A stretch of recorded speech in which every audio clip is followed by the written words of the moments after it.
All right, I hit start streaming, so it should be. So we should be going. Yeah, it should be. You might hear my fucking neighbor's dog barking there. Give it a second. Yeah, it's all good warming up. Oh yeah, I can check, eh? Let me see. Nutrichronology. Yeah.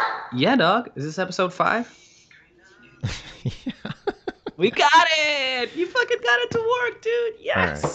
I want to like apologize to everybody on stupid. Actually, Instagram's not stupid. What's stupid is OBS. Or no, what's stupid is Skype. It's all good, dog. Your mustache takes care of it. Look at that thing. Flex it. Flex it. This is for Instagram. Flex that shit. Oh. Yes. All right. So I'm all flustered now because of this. It's all good. Issue that took live, literally laugh, an love. hour. Or is it, what's the order of that? Live, laugh, love? Or is it live, laugh, love, live?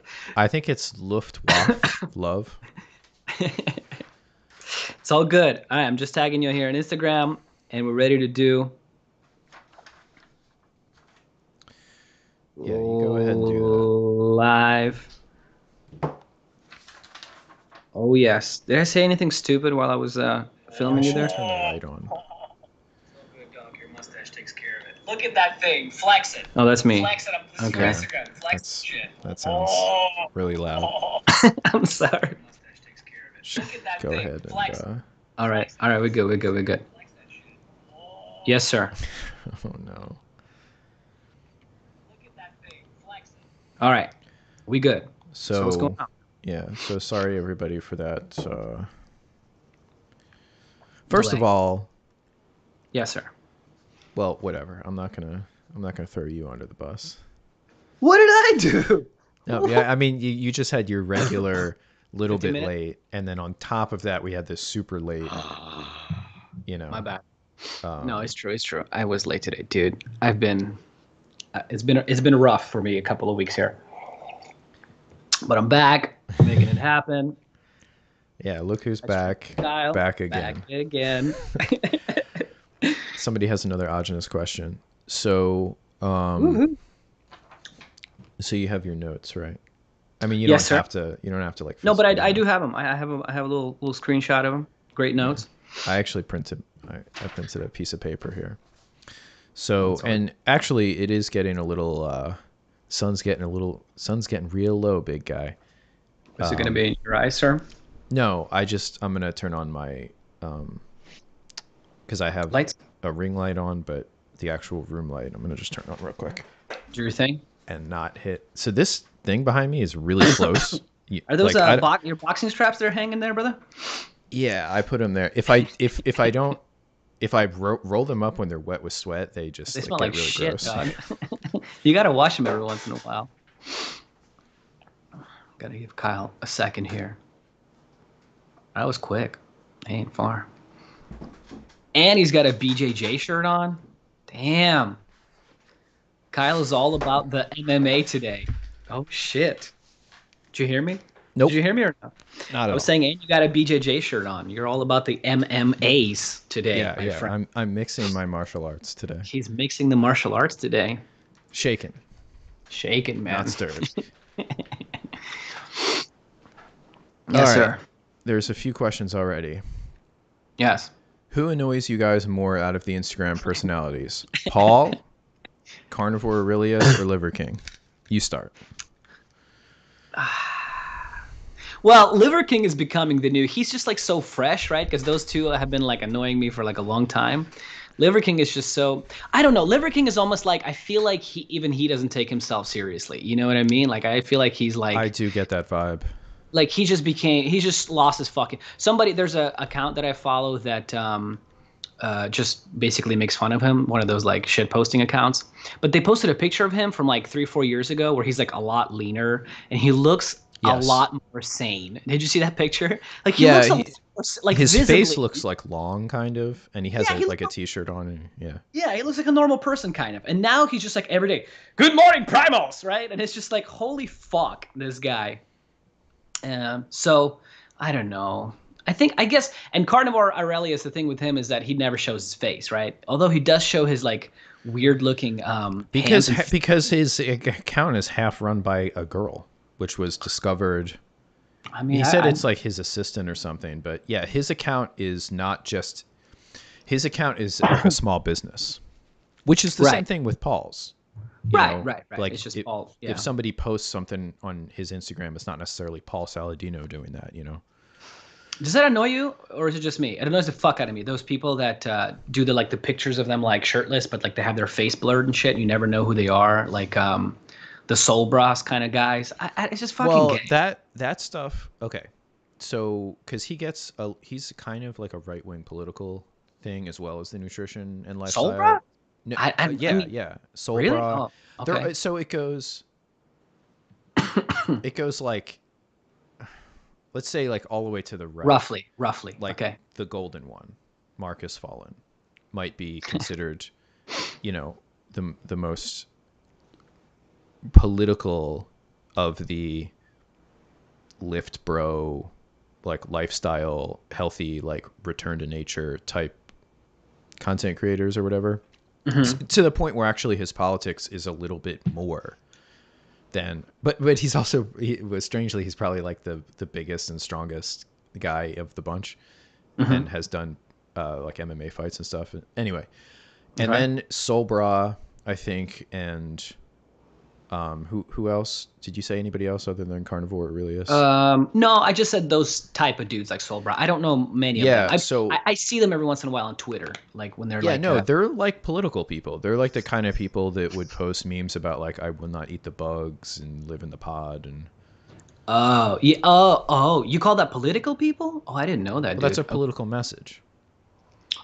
It's like an anti-Klaus Schwab message.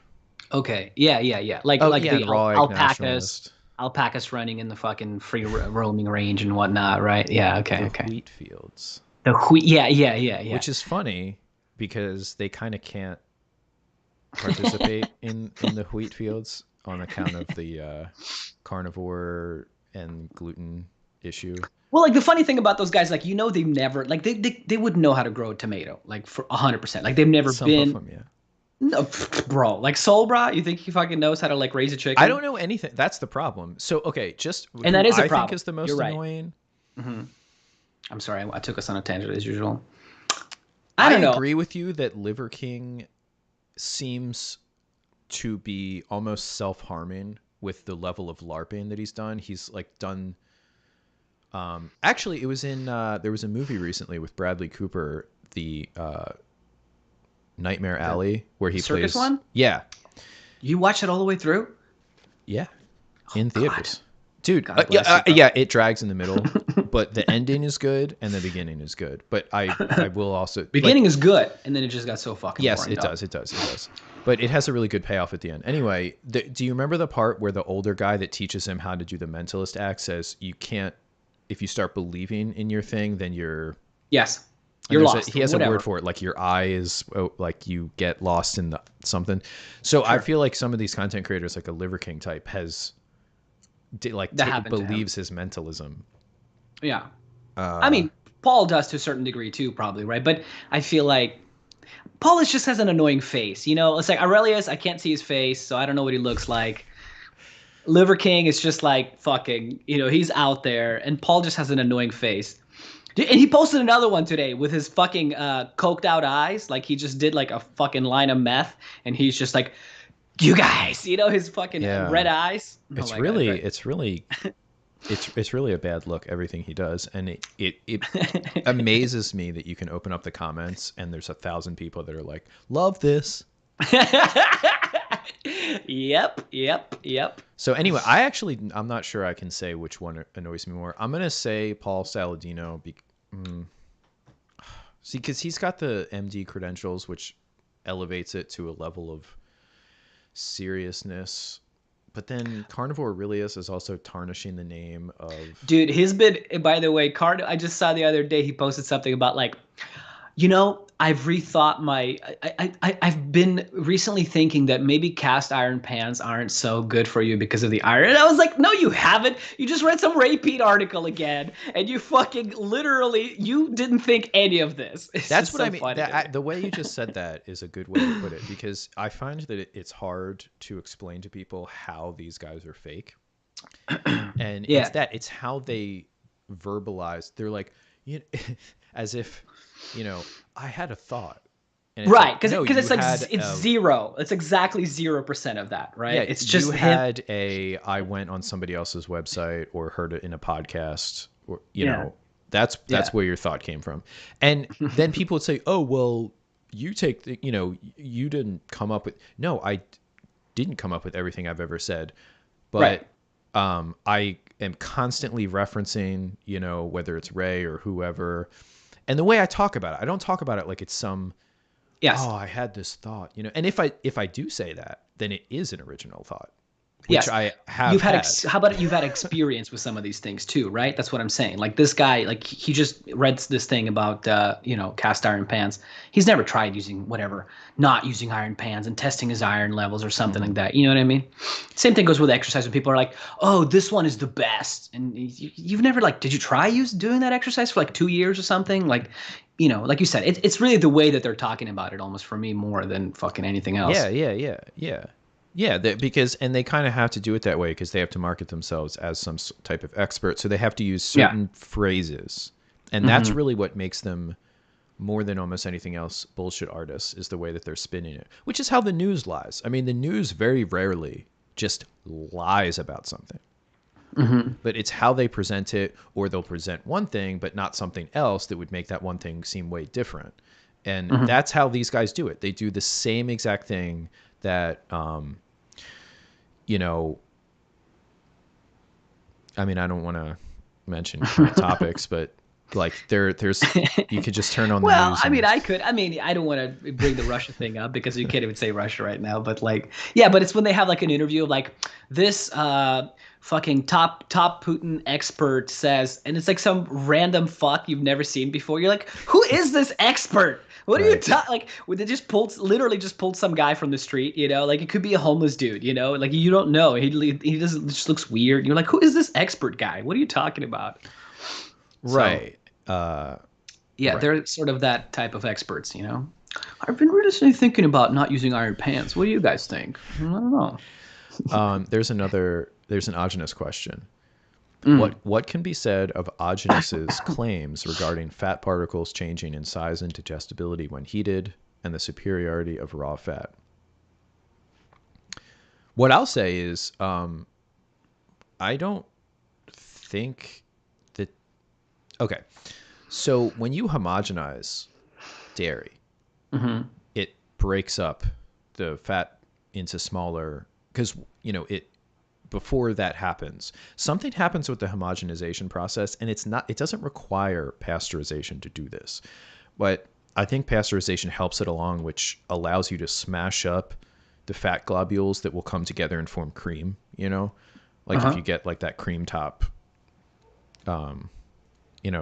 that top Cream note, top. that cream, pure vanilla. Pure uh, vanilla. Classic, dude. I fucking and you love that and one. and once milk has been homogenized, I guess there's some kind of irreversible. It's interesting. It's almost an irreversible physical rather than chemical reaction. Because if you let Uh, it sit there, it won't go back, right? Like no yeah, yeah, matter yeah. how long you let Right, it sit right, there, it might form up a little bit, right? I think right. like a little bit, but not the way it would be. So, but I don't think that, because you can have cream top pasteurized milk if it's not homogenized, and you can have non. Wait, you can homogenize raw milk, and I think it won't make those fat globules. And you can not homogenize pasteurized milk, and it'll still make fat globules. So I don't think it's necessarily the heating.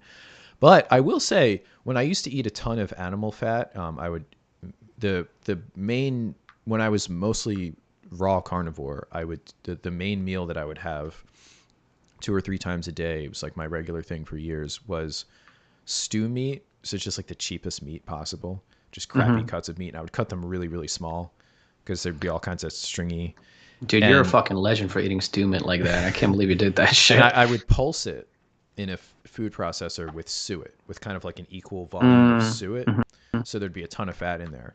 And I will say that the calories of raw suet, like if I ate that same amount of beef fat, but it was cooked, I think it would feel heavier in my stomach, because when you eat I was raw just meat, gonna say you do feel a lot more bloated if it's cooked. Just no matter what. I think the actual physical thing that's happening is that when it's cooked and it kind of bursts those fat cells, and I think that the digestive enzymes and the pancreatic secretions to make my cells out of the fats and create the, what's it called when something's like when you make mayonnaise, it's not a, when it becomes it's not it's not, I know what you're saying. I can't think of it.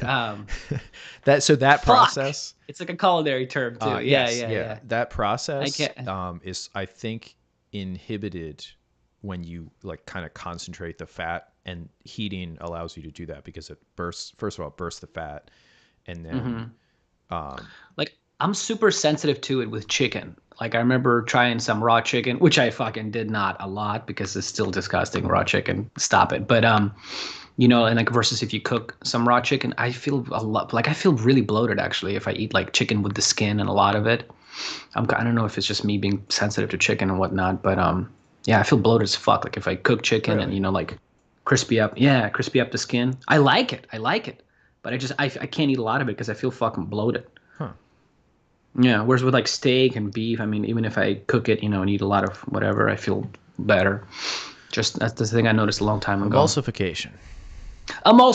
Right. So the type of emulsification that happens in the small intestine, I think, is so I think that's what it is.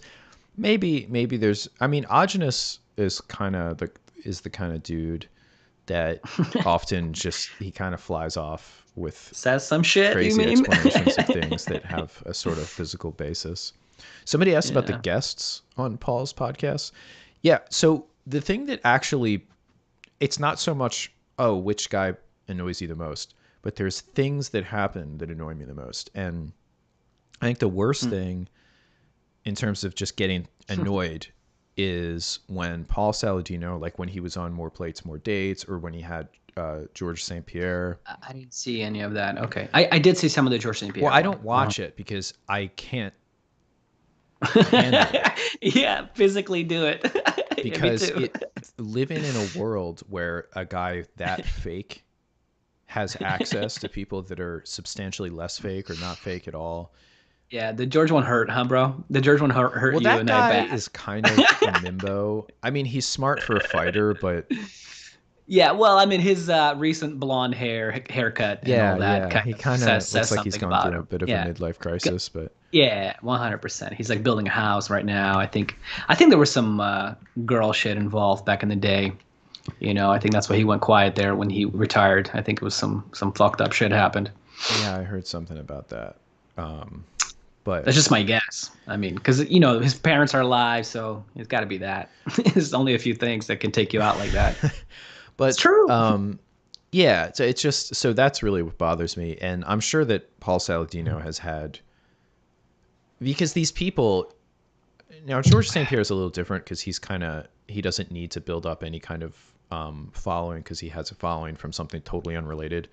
But even Derek, I think Derek thinks Paul is bullshit, because if you look at how he does that thing where he takes a 10-minute clip of a 3-hour stream that he did, and if you take what he clips in the titles, it's like it'll be like Paul Saladino talking about his sky high cholesterol levels, or Paul Saladino talking about his super low testosterone.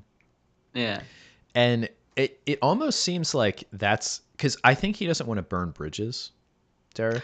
I was just going to say, Derek has two things working against him. One, he's Canadian, right? Two, he's just that nice guy. Is he Canadian? Yeah, I'm I pretty don't sure think he's a he nice lives in guy. Vancouver. I mean, he was a bouncer.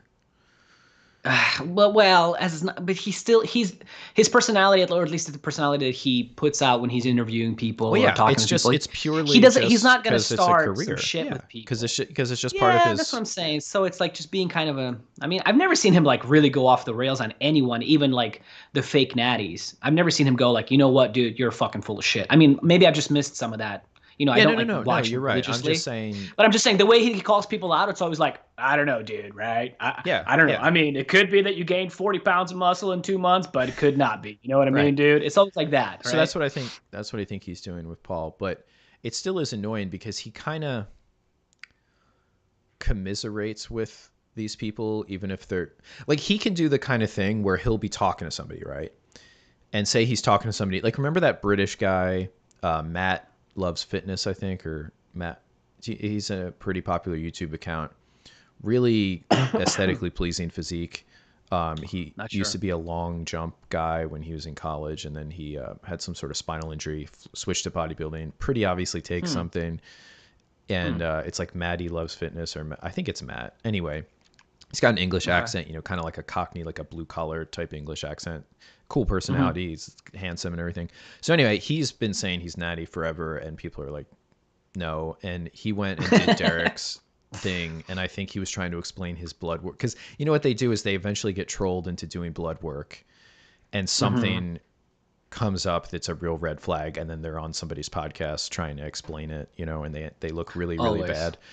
And so Yeah. and what Derek does is he'll just kind of let somebody just lie right to his face like that, and he'll Yeah. ask probing questions that make them expose themselves, and then they'll talk about something else, and he'll just be buddy buddy. Like it doesn't bother him that guy just lied right to his face. Whereas for me, Right. I'd be like, Yeah. You and I would be like, fuck off. yeah, Just well, I it kind would of say end the like, why am I conversation. going to ask you your opinion on something else when you're willing to lie Yes. just 2 minutes ago? But Yeah. and I'm not saying that that's right or wrong. It's just like Derek he just doesn't care. He's like, well, That's just his let me personality. guess That's this what I'm guy's saying. opinion on Yeah. some lifting question. And Yeah, and tell you the truth, I don't actually, know. I fucking hate those the type guy of people. probably Not wouldn't okay, not hate, but I lie just can't. about I that. can't follow it. Yeah, like you said. Because also it still says something to me too. Like if he's okay with some dude being on his fucking show and just being straight up liar, it's kind of like, Well, I meh. think the way that he presents it, I think he has like a kind of he like gets rid of culpability because he will say in other shows he'll be like, I think that this guy's taking, he'll say, I think this guy took this, I think this explains this blood work or whatever, Hmm. and he just won't, because it would kind of be a conversation stopper anyway. So He's not into confronting people. he just lets the person talk, and then it just is what it is. And then everybody in the comments is like, that guy's lying.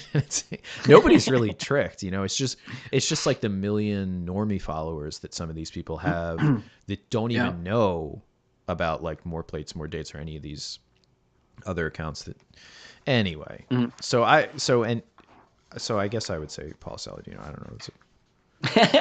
So I guess I'd say Paul Saladino. At the end. All right. Yeah, So me too, man. what was this, like a month ago that I sent you this list of topics we could talk about? Yeah, dude. Yeah, dude. It's So on me. yeah, Yes. there's been some because people have been sending me, when doctors like Dr. Stupid doo doo head, the big dummy face says, something. So I came up with, what is this, 5 here? Because yeah, you know what, man? I'm not even sure. Somebody sent me, so one of the people, I don't think he's a medical doctor, but he's one of these influencers that is around on Instagram. Somebody sent me an article.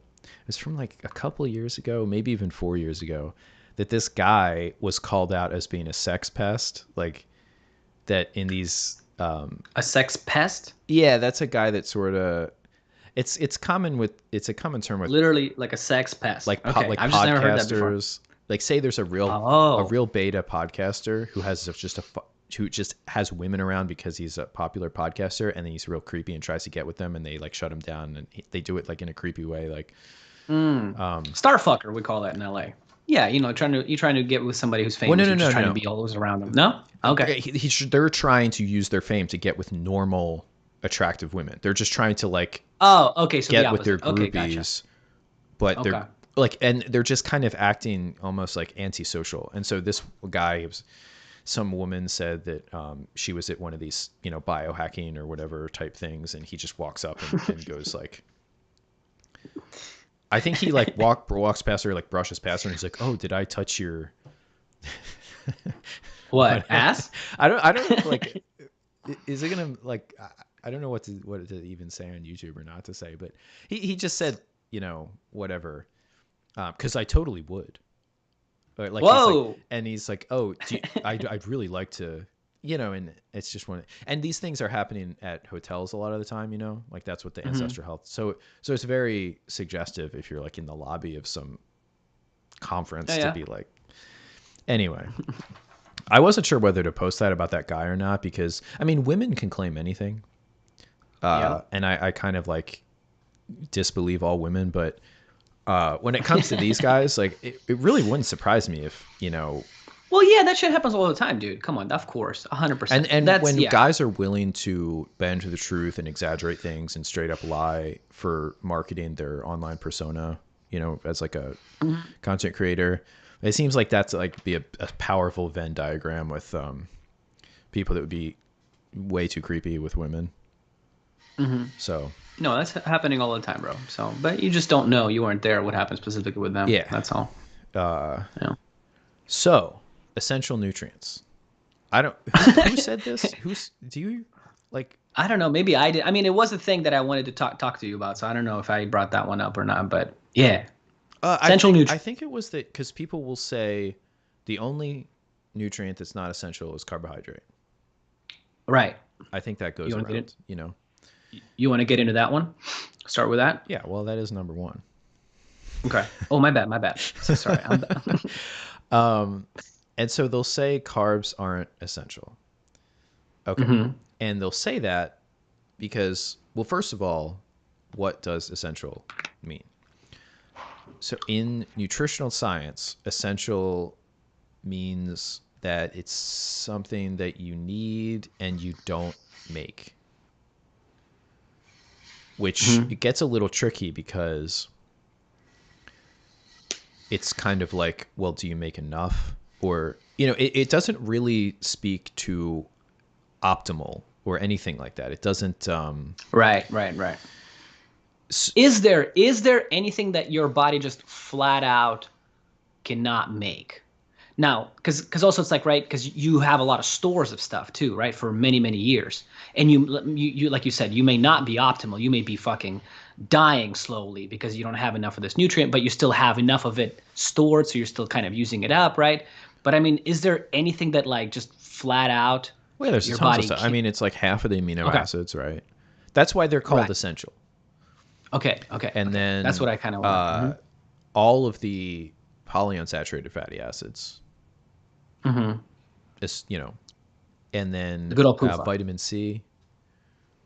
Basically, Okay. all the vitamins. You can't make any of the vitamins. You got to get. That's why, you know, they're considered. Wait, well, you can make vitamin D with, yeah, in your skin with cholesterol, and I think that's the only one. I when speaking this broadly, I might, you know, leave Sure. something out, but yeah, so those are considered essential, and Yeah. uh, so people would say, well, you know, you can make glucose from amino acids, and I think the one guy was like, you can make it from fatty acids and ketones and stuff, which is really not true. You can make this like infinitesimally small amount of glucose because it's a very Mm-hmm. energetically disfavored reaction to make glucose Mm-hmm. out of just it's kind of gone in this path past where the energy it costs a lot to do that. It's pretty easy to make a fatty acid from glucose, but not the other way around. I think it's because the oxygens are these active things and they're attached on there, so you can do a lot of chemistry with them for Mm-hmm. carbohydrates. So anyway, the thing with essential amino acids has it's obviously true that the essential amino acids, you know, you need to get those because you can't make them. But there's a new term that came out, I don't know, it was a pretty long time ago, over 10 years ago, but conditionally essential. I think this is specifically for amino acids, like glycine. I think glycine is considered conditionally essential, or maybe it's a different term. But the idea that, okay, so we've got, 20 amino acids, and I forget how many, like about half of them you can make from the other ones, the half you can't. But if you really look at, and I can't find this. One of my professors back at Rutgers had this slide for one of his lectures where it had a really great experiment he was describing of how it was figured out, sort of the ratios of the ideal amino acid profile. And they would radio label amino acids and feed excess of some and then feed another amino acid. And it was like if you ended up exhaling CO2 that had the radio label from the amino acid, that means you oxidized it for fuel, so you weren't using it for protein synthesis anymore. So you would do that with one amino acid after another to kind of see how much you could feed of each amino acid until it stopped being incorporated into protein synthesis and started being used for energy. So like one that for our bodies, we would use a lot for protein synthesis, you'd be able to feed that radio labeled amino acid in the presence of the other amino acids a lot more until you started just using it for energy and exhaling the radio label. And so they did that one after another and came up with like the ideal profile, which it was closest to egg protein actually. And then after that, it was like meat, like beef and dairy were really, really close, which is why those are considered, complete proteins and ideal proteins and all that kind of stuff. Okay. Anyway, if you look at what you would use for protein synthesis, and there's other uses for amino acids as well, but that's the biggest one. You'll see that, you should probably eat a lot of the non-essential amino acids because you need more than you could just make, So anyway, the point is that the whole essential thing, it's not really like, it's like a bait and switch concept. They'll say, well, glucose isn't essential because you can make it. Well, that has nothing to do with whether you can make it at an amount that's sufficient for optimal health, or that the state you have to go in to make it is healthy in and of itself, like gluconeogenesis, which is popular now. Right. Big word. Love that one. Isn't it funny that word was used like 5 years ago by the Ray Peat group, sphere as like, this is bad. And then somebody told the carnivores to start using it to be like, see, this is good. We could do gluconeogenesis. I don't know how that happened. And they're doing Randall cycle now. Randall cycle is like the Ray Peat people true. were talking about the Randall cycle as the reason why excess fat intake, a lot of dietary fats oppose the use of glucose, cause glucose metabolic disorders. Right. And now these dummies like Bart K are saying the Randall cycle explains why the ketogenic diet's good. He relaxes me sometimes. Sometimes I'll put a video on. The other day I put on the video. Yeah, I know. Because I don't know his accent. He'll just go, he pauses every 3 fucking seconds of every video that he watches. Like he doesn't even let the person talk that much, or whoever video he's talking shit about. Yeah. Oh my God. The other day he was, I don't know, watching, whatever, commenting on some guy. And he pauses it and he goes, yeah, I'm a real researcher, and you have a certificate in rimming yourself. That was what he said. I was like, I didn't even come up with that. Like a certificate. Oh, sorry. He said a Wednesday certificate in rimming yourself. That's a special one. Yes, Wednesday. Yeah, I fucking died. He just has these things. But he's like clearly very autistic. He says he's autistic. Oh, okay. He had a video where he's like, I wasn't joking either. I had to leave the research world because I have a certain type of autism where I want to control everything and I don't work well with others. He's just saying this as if it's not maybe, an issue with him and his online personality. Like clearly affects his life, but he's a funny guy. He called me an asshat over and over again in the when he reviewed one of Oh, my I videos. forgot about that, dude. Oh yeah, he did one of your videos. Yeah. Ass hat. Yeah, S-hit. Yeah. Oh man, I don't know. But something sometimes because I just don't take him seriously. I don't really listen to what he's saying. But yeah, he's very big on the Randall cycle. Yeah, if you do not, you're gonna have to choose, right? You're either gonna do carbs or you're gonna do fat, and obviously you don't want to do carbs. Right. And Yeah, that actually gets to so the last point I have with this essential nutrient. So, I really thought that this piece of paper with notes on it was going to totally jog my memory from what I wanted to talk about over a month ago, but it's not really. It's not performing at. It'll come to you. Yeah, there's some essential information nutrients missing here. The thing about preferred fuel, that they say the brain prefers ketones because it takes up ketones preferentially when there is a drop in glucose availability. Okay. And remember that guy that looks like he's 80? The guy that looks like he's 80. He's some kind of researcher on ketones. Oh, bald guy with lipofuscin all over his face? Yeah. Yeah. What was his name? Somebody told me. I can't remember either, but I listened to his podcast. Yeah, he's a professor somewhere in Utah, I think, probably Salt Lake City. And he was giving this presentation about how the brain prefers ketones. So the argument is that ketones are a preferred fuel because if you have way more ketones than glucose, the brain might use about half ketones. And even in the most extreme cases of ketogenesis and restricting carbohydrates, I think the brain still uses half, maybe even a little bit more than half of its energy, or meets its energy requirements with glucose from gluconeogenesis.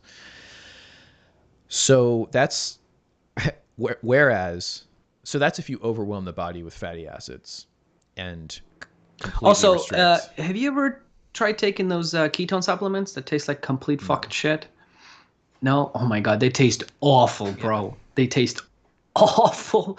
So if you're taking those, is that what you're talking about too, though? I'm saying, like, are you saying supplementing with those things by overwhelming, or you mean just like going into such ketosis that you're because if you go into ketosis, basically if you cut carbohydrate from your diet, so they're saying, oh, the body prefers ketones. How do you know? How do we know?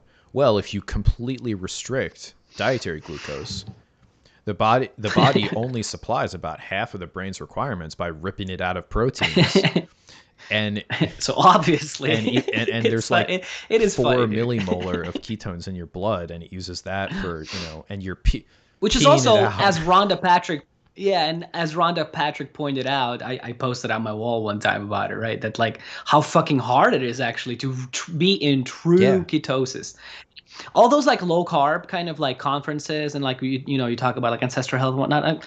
Like I bet you 99% of people that are there, they're just on a low carb diet. They're not in ketosis. Like I bet 90% of them have rarely even go into ketosis. They're probably just eating a low carb diet, thinking that they're on like they're probably going into ketosis when they're asleep or in and out. Yeah. Sometimes during the day. Yeah, but while they're asleep. And if they had a particular, because protein, if you just eat too much protein, you come out of ketosis. Yes. Yeah, well, Rhonda talked about eating too much spinach. She ate too much spinach and it kicked her out of ketosis. I mean, it's just like, how do they not connect so the just dots? think about that and how ridiculous it is to claim that the body prefers a certain fuel when you have to take extreme measures. It's like you're kind of force feeding your cells. It's almost the cellular version of making foie gras and like taking a goose and like putting a funnel in its mouth and force feeding it food. Fucking delicious though. Yeah, but but the point is you have to try like real fucking hard to do it. Real fucking hard. It's not easy. Is there any other example where somebody would say that X prefers Y, and how we know is because when we excessively force X and take away Z, don't let it it'll use a little bit of Y. It just, you know what I mean? It's just kind of It doesn't ridiculous. make it. Yeah. Well, to say that that's the preferred, man, is obviously the preferred fuel source, even though 50% of it still comes from carbs. Somebody said, aren't most of the low carb guys on TRT? Aren't carbs needed for androgen synthesis? I think they're needed but carbs are needed for ideal everything. That's what I've come to believe, because if you just go down the line, like, there's the things that you need carbs for. So red blood cells, at least, I don't know. I mean, the numbers change depending on who the researcher is, but like something like 50% of your brain energy, even if you're in pretty deep ketosis, you still are using carbohydrate in your body that's coming from somewhere. I think the optic, eye cells, which is close to the brain anyway. And I think hair follicles, skin, like collagen synthesis and those kinds of processes, and of course intense high power skeletal muscle, not necessarily homeostasis skeletal muscle metabolism, but those all either require or super duper duper prefer glucose, as in they will use 90% of their energy requirement will come from glucose, even in the presence of plenty of fatty acids and ketones. Which is why I think, restricting carbs is not good for hair. I was just gonna say that I saw Sean Baker post a picture recently. I mean, you could say it's age genetics, but he's balded significantly. He's a lot more bolder over the last 2 years. I was like, oh shit, he's losing more and more hair.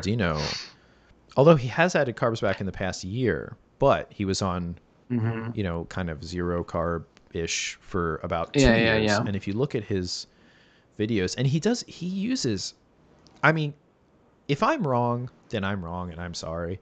But when I look at his YouTube, videos of him, like how we are now in front of the camera, like that style, where he's in front of his computer, it looks like he's either using makeup or an intense filter, because his skin has like an orange, super smoothed out. Yeah, he looks strange. Totally I don't know. different than how he looks. The recent videos of him, he just looks like he's on straight up crack. The ones on for real. Instagram where he's outside and somebody's taking video of him, and sometimes it's a drone videoing him jumping off of a cliff or something romantic, surfing.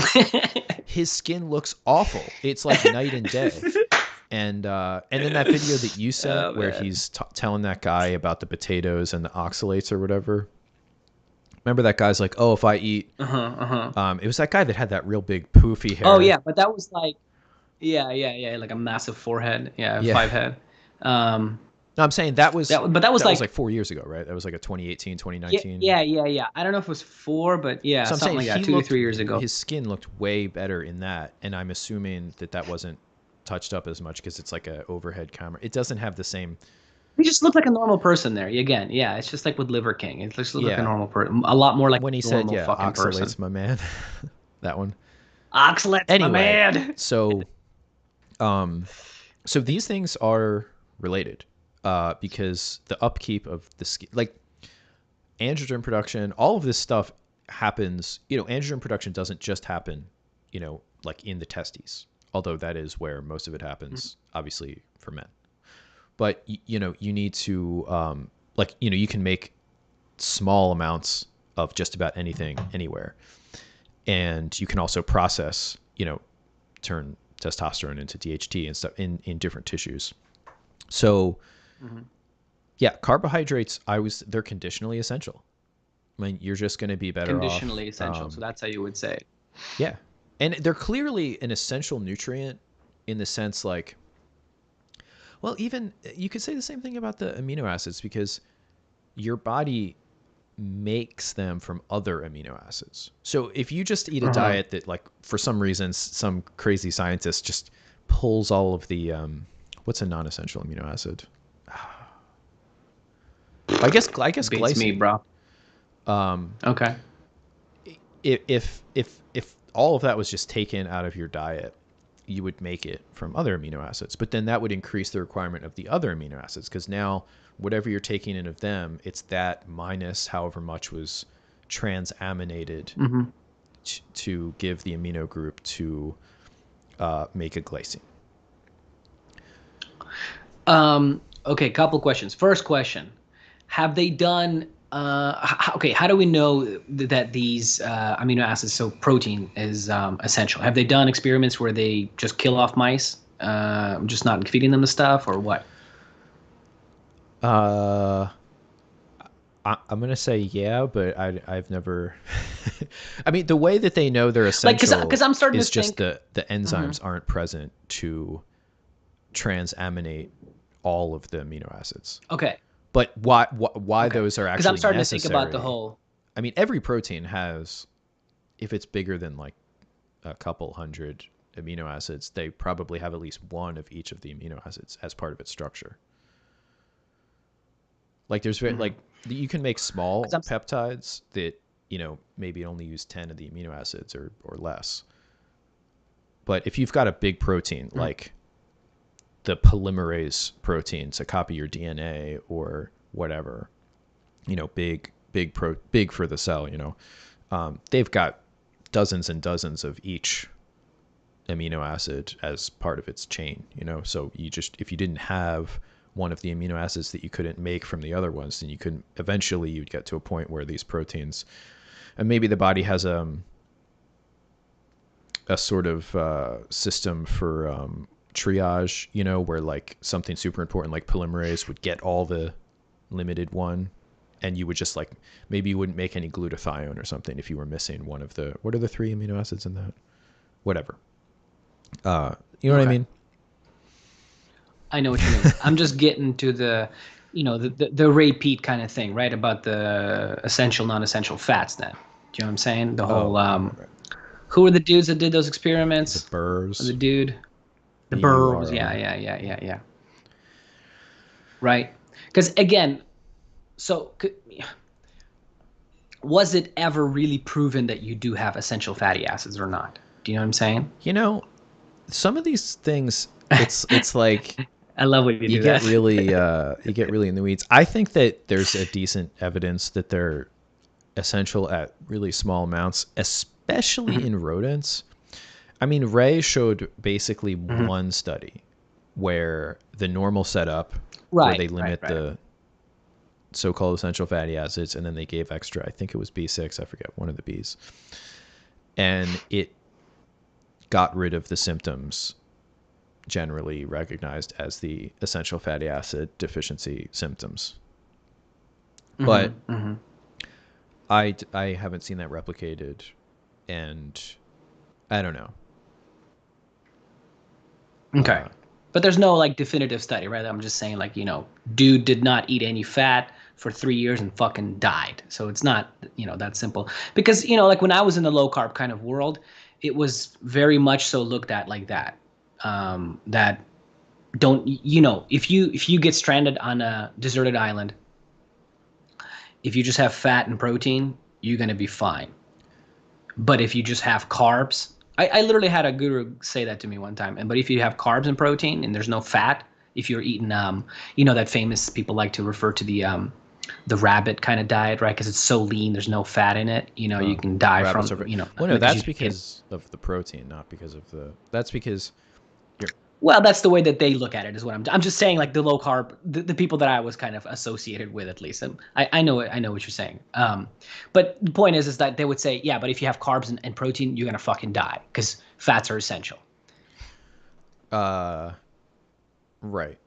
Um, well, if they are essential, I mean, it would probably take. Fats. If fats are essential, Yeah, you're saying I think it's pretty hard. Alyssa's in the comments saying that with you got a total question, dude. parental role, uh, Listen, answer this question. I'm gonna be real total quick. I'll be paternal super nutrition, fast. had skin issues before they started. Yeah, that's true. But that doesn't really prove anything, because Ray or whoever would just say, well, why didn't they try tripling the dose of B6 in those food bags, which I'm sure they didn't do. I really don't. I'm not like wedded to, yeah, you can make fatty acids, but you can't make anything that is unsaturated before the N9 position, which is how, we can make the so-called meat acid, which is polyunsaturated, but the first point of unsaturation is past the 9th carbon from the methyl end, I think, is how they're numbered. Anyway. Yeah. So I'm not wedded to this whole thing where it's like, no, they're not essential. Like that's somehow important. I don't think that's important because it's almost impossible to be deficient if you're eating any kind of animal foods, even if they're, grass fed or pigs that are fed coconuts and everything, and they have super saturated, they've still got some N3 and N6 PUFA in there, because if they just eat anything that has it in there, so if they're rummaging around and they eat a bug or they eat some grass, not that pigs eat a lot of grass, but they'll eat some. I mean, animals that don't eat grass, like dogs eat grass sometimes, they'll just, and cows, obviously they'll have some percentage of it in there.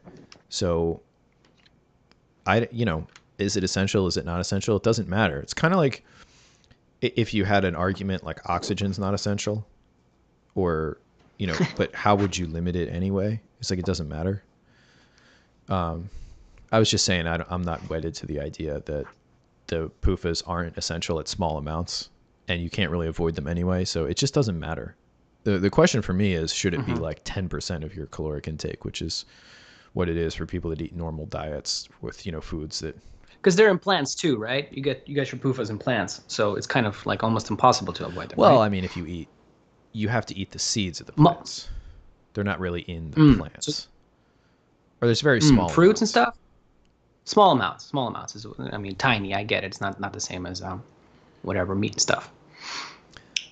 But it's just, if there was a food that, right, like was like, okay, there's zero, absolutely zero fucking fats in it.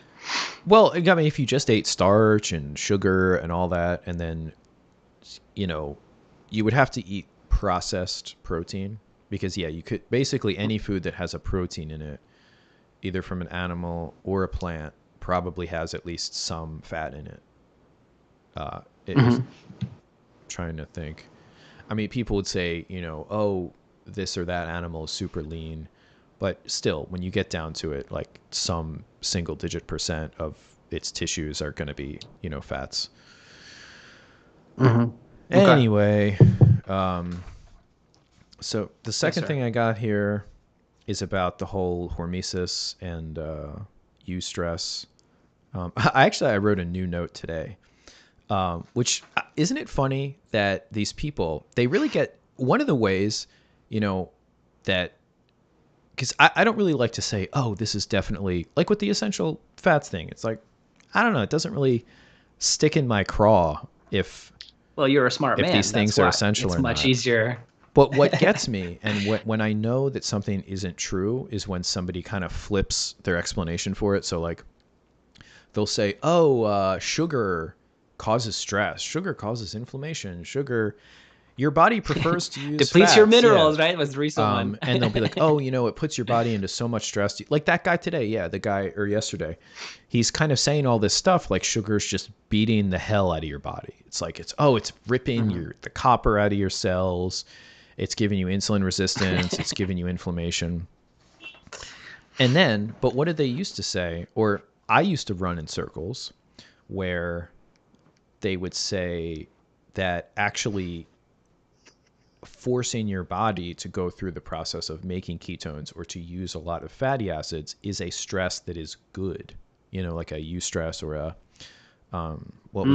hormesis type thing, like ice baths, shit like that. Yeah, which ironically, kind of jacks up the same hormones as fasting or low carb dieting. All of those things can release cortisol and epinephrine, and they're related accoutrements. So it's like, what is it?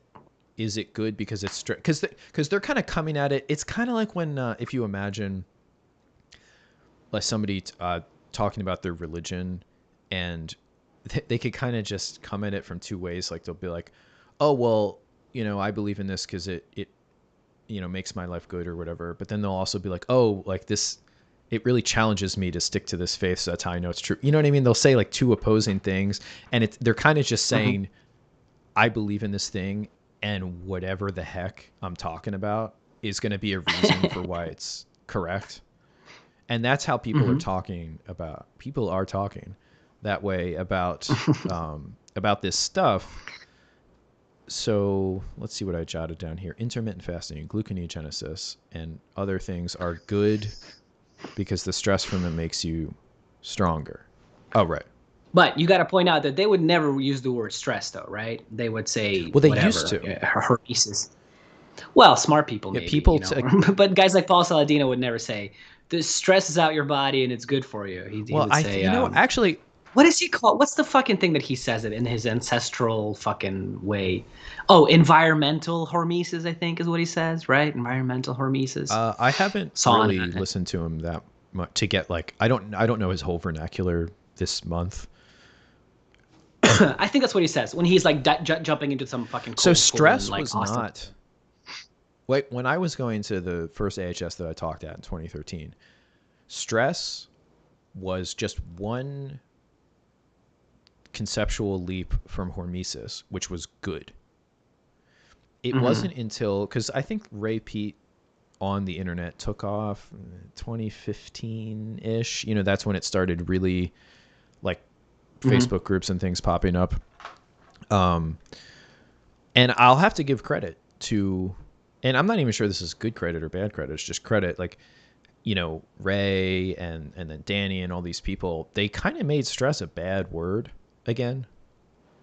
Because it used to just be the medical term stress. It was kind of just a term. Like, they used to call fasting starved. Like if you read old research, they'll be like, oh, we had 2 rats, or we had even 2 people, and be like, one was in the fed state and one was in the starved state. And all that meant was like one had a meal, an hour or 2 ago, and the other one now was it's like fasting. 8 hours, or maybe overnight, and they haven't, they would just call it starved because that was just kind of the objective neutral term. And then, when all of this science starts getting interpreted for regular people, who have all these connotations with the word starvation, that they changed it to, oh, it's the fasted state. And then it was the same thing with stress. Stress was just a technical term, like restraint stress or nutritional there was a stress like we limited their calories or something, or we put more mice than usual in a cage, and it was like a social stress. It's just a term. And then stress became, in the 20th century, like the kind of 80s and 90s, it was a popular term for like, I'm stressed out, man. And I've got so much stress in my life. And so and then that kind of crashes together with the medical literature and the popular vernacular. And then you have the, what's it called when you're the contrarian view, right? So then in like, say, starting in 2008 or so and through the early 2010s, oh, well, maybe actually stress is good, and that's when the hormesis thing took off. That makes sense about it. And it's kind of retracting now, where people still do ice baths and people still do all this stuff that used to be called eustress or hormesis, but they've kind of shied off the word stress. Yeah, for sure. And just to reiterate, that's just purely technically speaking. I mean, just by not, like, the ice bath still, whatever the medical literature said was stress in 1967 or whatever, that physiological state's the same. It doesn't matter if you call it stress or not. Nobody cares. Yes. Well, but you gotta, people aren't thinking of it that way, right? Because you have those clips of like our favorite boy, come on, with the ice bath guy. What's his fucking name? Wim Hof. God damn it. I don't know why it took me so long. But the guy, I was gonna say the red nose, where he's like, oh, you get in and dopamine is released and this is released and estrogen is up and all that. And it's like you said, in 1960, that was the sign of stress, right? And cortisol is up. But in his view, he's pointing it out as like this great thing that's happening. Well, actually, and people aren't, that gets to what I was trying to say, which is people will say this makes you stronger, and then they kind of say it makes you healthier, and these two concepts are really not necessarily related. And Wim Hof, like, without a doubt, I mean, if you just airdropped him, like Survivor Man or whatever, if you just airdropped him in a really bad place like, Siberia or whatever, he'd last way longer than somebody who is not cold adapted and all this stuff. But that doesn't mean that he doesn't have all kinds of, angiogenesis, vessel creation in his nose, and probably all throughout his body, and all of the biomarkers that would be kind of associated with cardiovascular disease and just super stress on the body. Yes. The same way as a professional athlete, I mean, or, a marathon runner. Yeah, everybody think a marathon runner was going to live into their hundreds, right, or whatever, and then a lot of them drop dead at like 65 or fucking below average lifespan even. Bodybuilders. Well, yeah, those are like... I mean, people used to think those that's are dropping healthy. like flies lately. People used to think... Right. Because, I mean, in the 80s and 90s, they would have a commercial with a bodybuilder, and then you'd be like, oh, he must eat a lot of broccoli. That's so healthy. For sure. Not Diana Ball. But people thought that because they thought, well, okay, if you're this person who's healthier than me, has more muscle tone than me and less fat.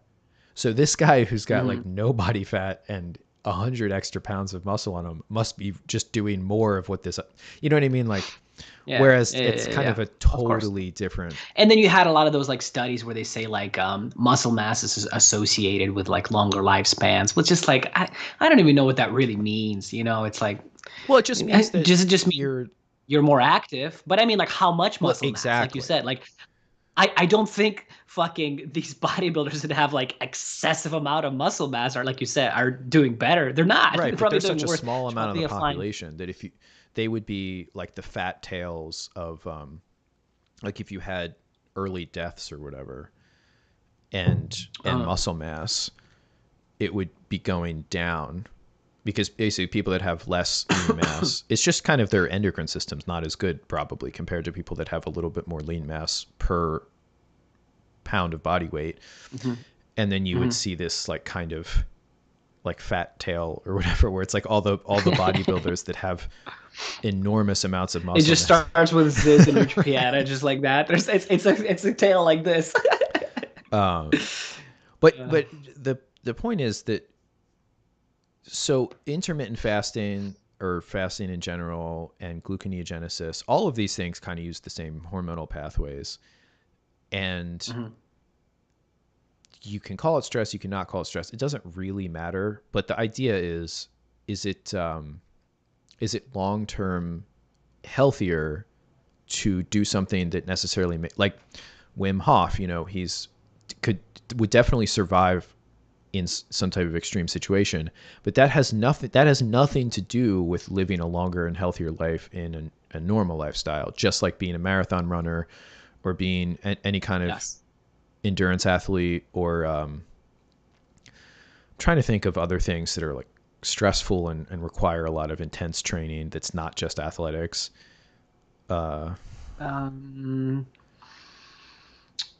I don't know. I was thinking about shit, but I'm like, I don't know. Fucking, is it right? Yeah, I don't just think intense that's thinking. enough. You know what I'm saying? Like people who like, intense thinking. Like, I don't know, but that's also a stress, right? Like, well, if you're doing it all the time, like if you have a job where you're getting, I don't know, like a bunch of inputs. What are those airline traffickers, controllers, traffic controllers. Right? Don't they fucking kill themselves a lot? Isn't there a pretty high suicide rate and shit like that? And like alcoholism, all kinds of stuff. I remember seeing that somewhere. It's been a long time.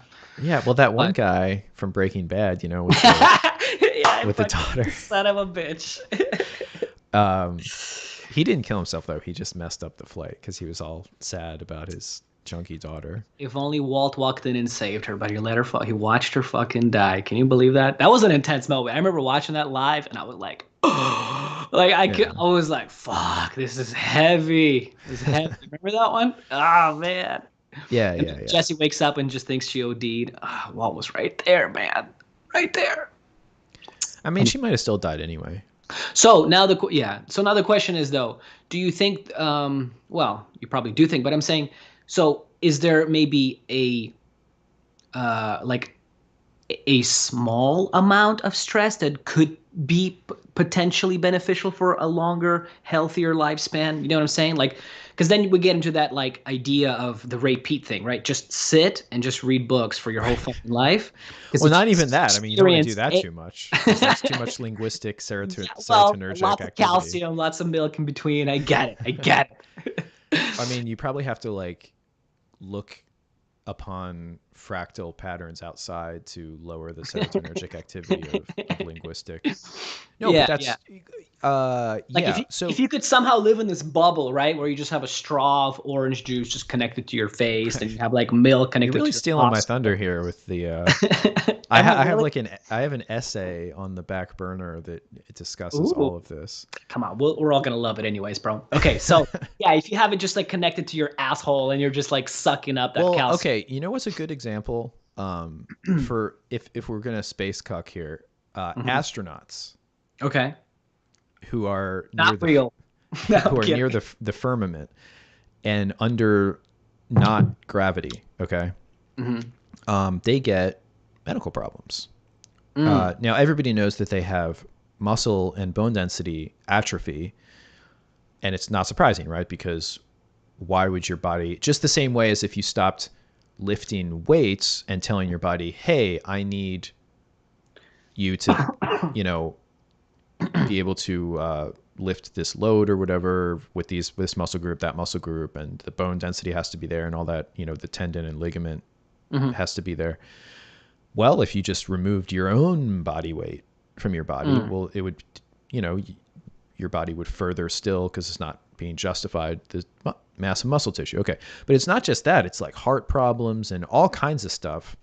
Right. Um, Yeah, it's not just the physical. I mean, like, yeah, structural, physical stuff that's has right. adapted. Hmm. And so, if you think about it, what is gravity? Your body weight is a stress. Hmm. Like any force is a stress. I mean, to to take it to the, I mean, if you just had your arm right in a vise and you were putting weights on the other side, at some point it would just snap your arm Hmm. because that would be too much, just like a board, right? It would just be too much strain or shearing stress.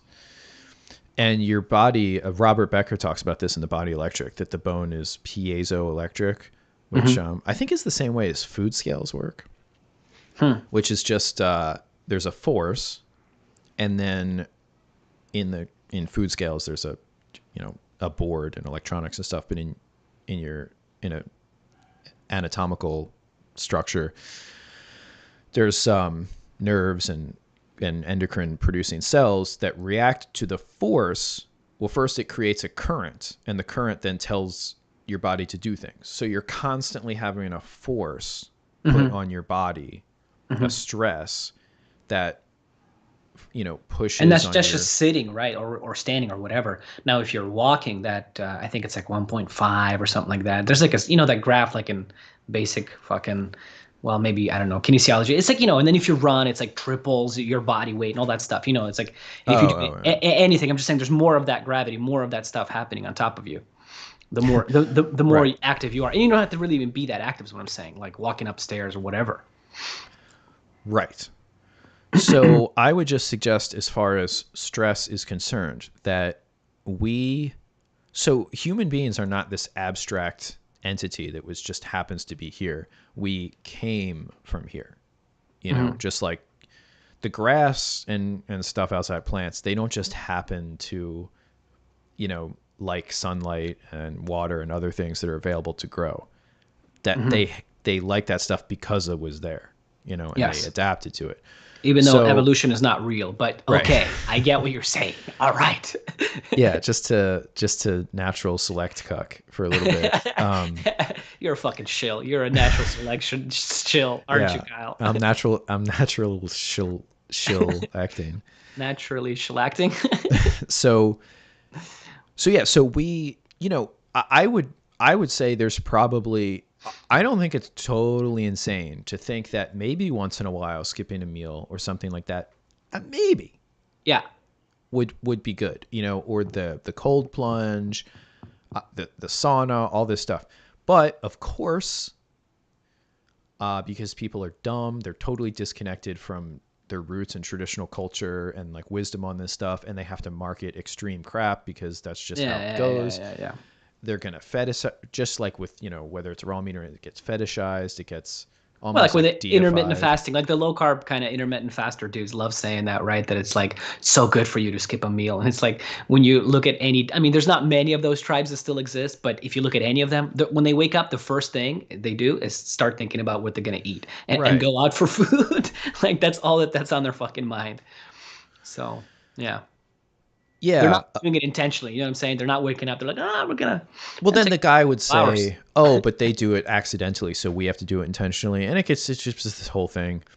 Yeah. And you know what? Maybe, I don't know. I mean, I certainly think, personally, I think that the sedentary lifestyle of like, if you're an office worker that sits down for 8 hours a day Mhm. and you don't exercise, like you go home and then watch Netflix or something, I think that you are under challenging your body with like weight stress and exertion stress.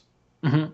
And so it's like there's kind of, if you just imagine like a bell curve or whatever, Yeah. and out to all the way to one side, you've got marathon runners and Wim Hofers, uh, super fasters, and all these people that fetishize and almost like make it, it's almost like a religious, like the priest that loves to whip himself when he has a sexual thought, and Ooh. that becomes sexual. Yeah, yeah, yeah. It's like they're kind of eroticizing this deprivation and stuff. So those people are all on the one side where that would be harmful, Mhm. and then on the other side would be people that just avoid anything that's difficult. They don't exercise. They're not particularly active. They're eating all the time, so their body just has constant supply of nutrients all the time. Mhm. Whatever. Yeah, I don't think that's going to have optimal outcomes either. I think that humans are kind of designed to have a certain amount of this and a certain amount of that. Yeah, certain amount of activity for sure. I mean, and just the way we look, the way we're structured, kind of, you know, the fucking arm, the throwing of things, or why our scapula is like that, why it Right, can right, right. rotate certain ways, why we have fucking clubs at the end of our hands. Yeah, and that's okay. Um, it's okay to use your body. In fact, one might even suggest that the reason we have a body is not just to keep it going, just to keep it going, but to do things. Mhm. So, like, instead of thinking of, and this is presaging the whatever future video audio essay that I'm going to do, like, that anti-stress should be something you do for something else, not as an Mm. end to itself. Like, your life should not be, the purpose of your life should not be to limit stress. You should limit excessive stress so that you can accomplish things in your life and enjoy your life. You know what I'm saying? Yeah, that was a good way of summing it up. Yes, sir. Uh, there's some questions here. Danny asked for us to once again break down. UFC. I do I am it. once again asking you to break down Wei Li Zhang and Junior Dos Santos. He always asks us to break down Wei Li Zhang Dude, versus Dos some Santos. man. Wait, not Junior Dos Santos. Oh, I thought you were saying. Yeah, Junior Dos Santos. I That's it. was I was thinking of the other one that's in jail right now for shooting that dude. What's his name? You know what I'm talking about? Come on, NorCal guy, Brown Pride. Come on, man. Oh, Cain Velasquez. Kane. Yeah, yeah, yeah, yeah, yeah. What a dumb move though, right? Like you're a professional. He was a champ, right? He won the belt once, or did he lose? Did he Yeah, never? no, he won it. Yeah, he won it a couple times actually. He Professional lost it. fighter. Some guy does some fucked up shit. You go get a gun. Like, why would you go get a gun? Why would you just go beat up the fucking guy? Like, Well, what he should have done is at the somebody that wasn't a high profile dude. Mexican gangster should Yeah, have taken care of it, yeah. because if you're in a gang like that and somebody in your gang or in your family, I mean, I would never condone Me neither. Me neither. I'm just saying. I mean, it kind of sucks to see the mob guy in that violence. position now. You know what I'm saying? But Uh, yeah.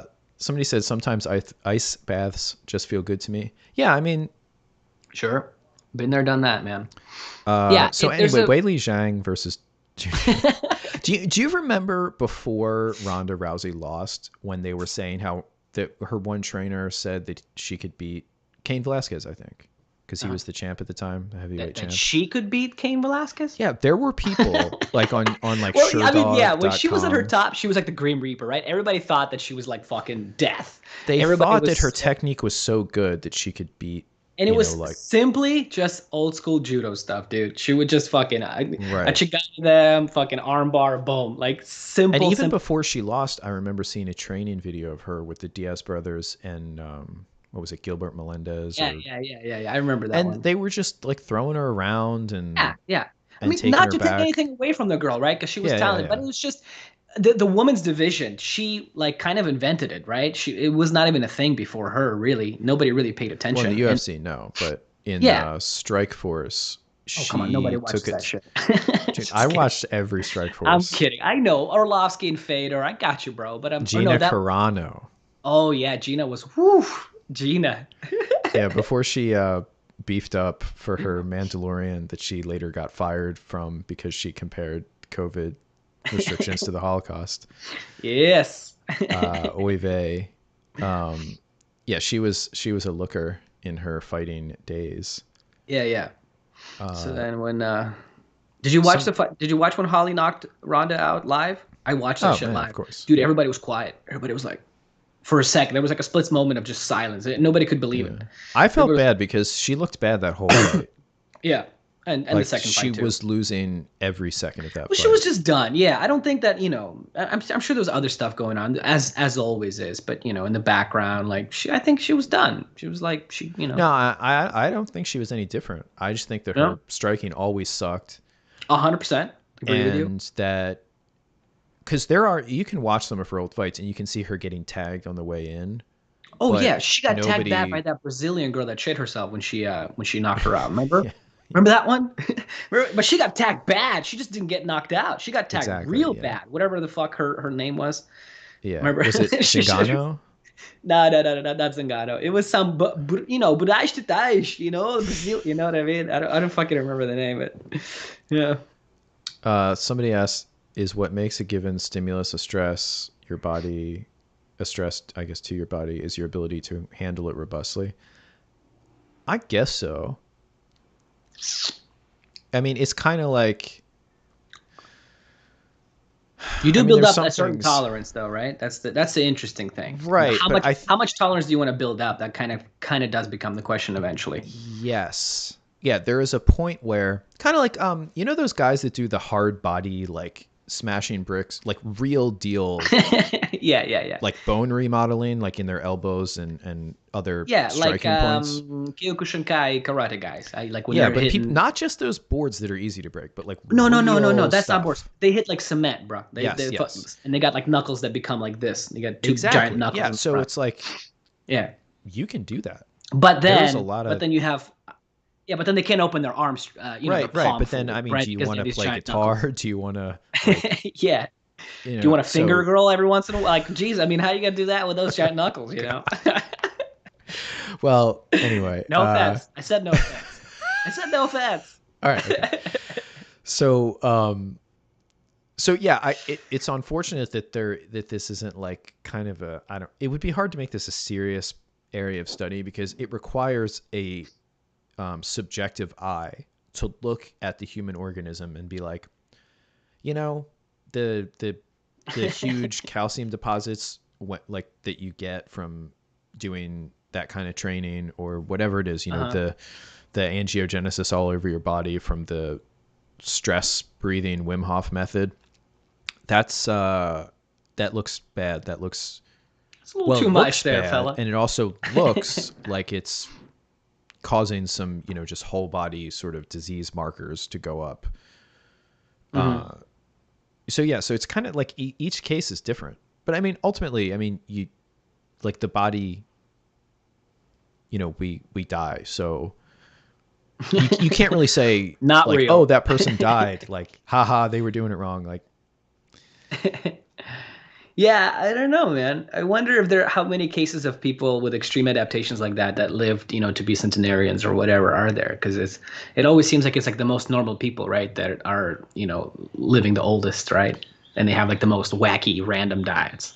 Yeah, it's just So it's just usually like normal people, and they're just outliers. Somebody asked if we that's what I'm watched the new saying. Yeah. Batman. Did we ever talk about that? I haven't seen it yet. I Did you forget. see Yeah, it? I saw it like the week it came out. I didn't. Come on, man. I've heard it's all right though. I heard it's all right actually. I might have I'll, to I'll go see it. I revoke just haven't your seen it. Sigma male card on this one. Bruh, dude, that's the fucking movie that I get my license revoked. Get out of here. That fucking Yeah, movie. I mean, it had a Stop it, motorcycle Kyle. intro with the Nirvana song. He Stop was he it. was like Stop. a lone wolf. I don't know, man. It looked like My Chemical Romance to me a little bit, but I heard it's all right, so I gotta go It see is it. all right. It's not a brilliant movie. I would say it was about as good as the Joker movie. Joker movie's pretty fucking good, my man. Well, Joker okay, the movie's pretty Joker good. movie was a little bit better, but it was kind of like it wasn't some masterpiece. I get you. It wasn't like it's not gonna be it's not gonna be that huge. They're talking about Ray and Bronze Age pervert and Bronze Age pervert. Heraclitus. All right, Are these all right, I'm internet? pulling out of the comments, guys. Sorry. Okay, topic 3. So this is not Yes. as greatly structured. I hope we're just getting. It's been 2 months. We skipped a month. Dude, I know. Partly of it is my fault. I got wrecked. I got wrecked, everybody. I'm starting to think that viruses might be real. Yeah, Just slightly. I don't know. So I I got wrecked there for a while, everybody, but I'm back. So Are you sure that your body just wasn't producing virus to deal with some toxins that just so happened to all of a sudden be important to deal with? I'm thinking it could be something in the water. You know that new In the Water documentary thing? Have you heard of that No. thing? So, I haven't seen it. Correct me if I'm wrong, everybody, but I think it's something about COVID being in the water. And yeah, like that's what COVID's in the happened. water. Yes. I worked for I'm not kidding. New Jersey American Water when I first finished my bachelor's and before I went to grad school. I was just testing the water, just go to Damn. different places that get water from them, like all around New Jersey, and collect it and then plate it to see if there's bacteria would grow. And it's just like That would be tap water, or just tap what, water. or just would be random water. Also Oh, wow. well Okay. water, but the well water we would send somewhere else to get tested for volatile chemicals and heavy metals and stuff. We didn't have those facilities at the place I was at. I just did the microbiology. But so my boss was like the head of the safety quality. Yeah, I think it was the quality control or whatever. And I jokingly proposed, because they had this really crappy, I forget what their logo was, and they changed it. And I was like, hey, it looks less good. And they had some kind of saying like, like a tagline up for a company. And I was like, hey, Okay. check this out. How about a river and like a pair of hands and eyes, like looking up, kind of like, and then it says, Bruh. and then it says, New Jersey American Water.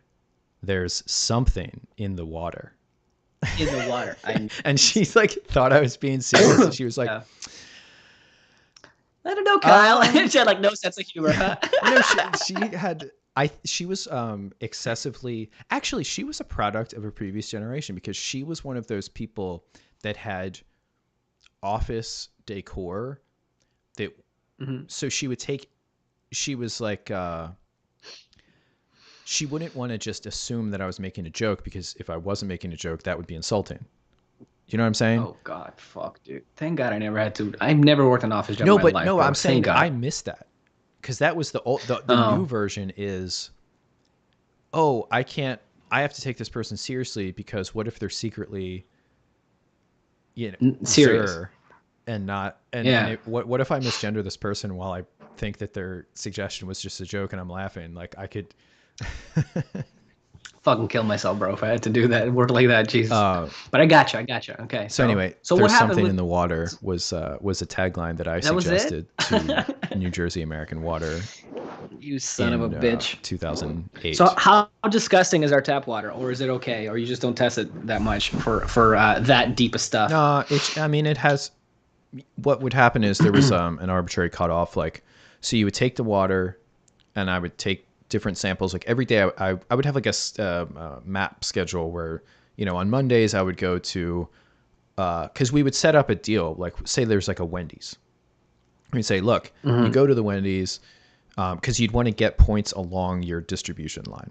So you'd show up and you'd be like, hey, I'm from the water company, and we need to do this testing. So once a week, or depending on, maybe even just once a month or whatever, can we come to your place and like go into the bathroom and just take a water sample, and that's it.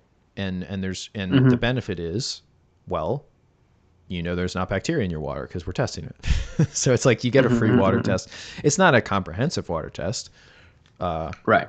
Okay. And so I would I would collect like those from all kinds of places, and you run it through a filter paper to capture any bacteria that would be on there and just get the water out, and then just put that filter paper on regular bacterial growing media. It's already sterile. So you're just testing for real basic shit that you're not gonna fucking immediately die if you drink that water. It was just like E. coli type, like coliform type bacteria, which is the stuff that would make you sick.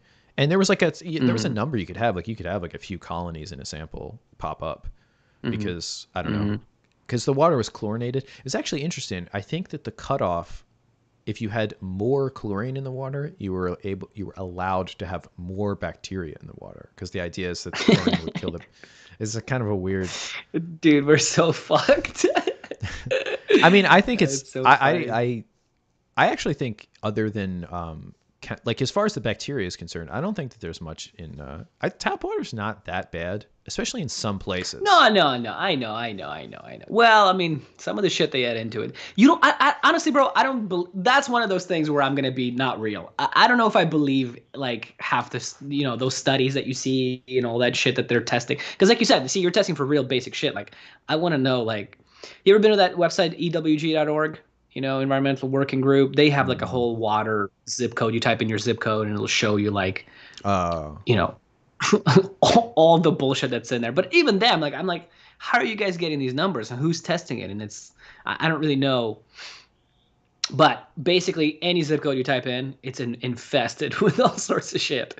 But again, who knows? Who knows how much of it is real or not real? Anyways, right.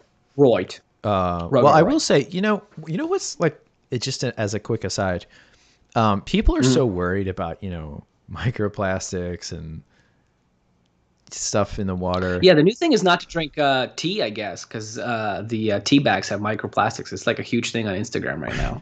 So yeah, bro. Animal research, they don't. You can produce.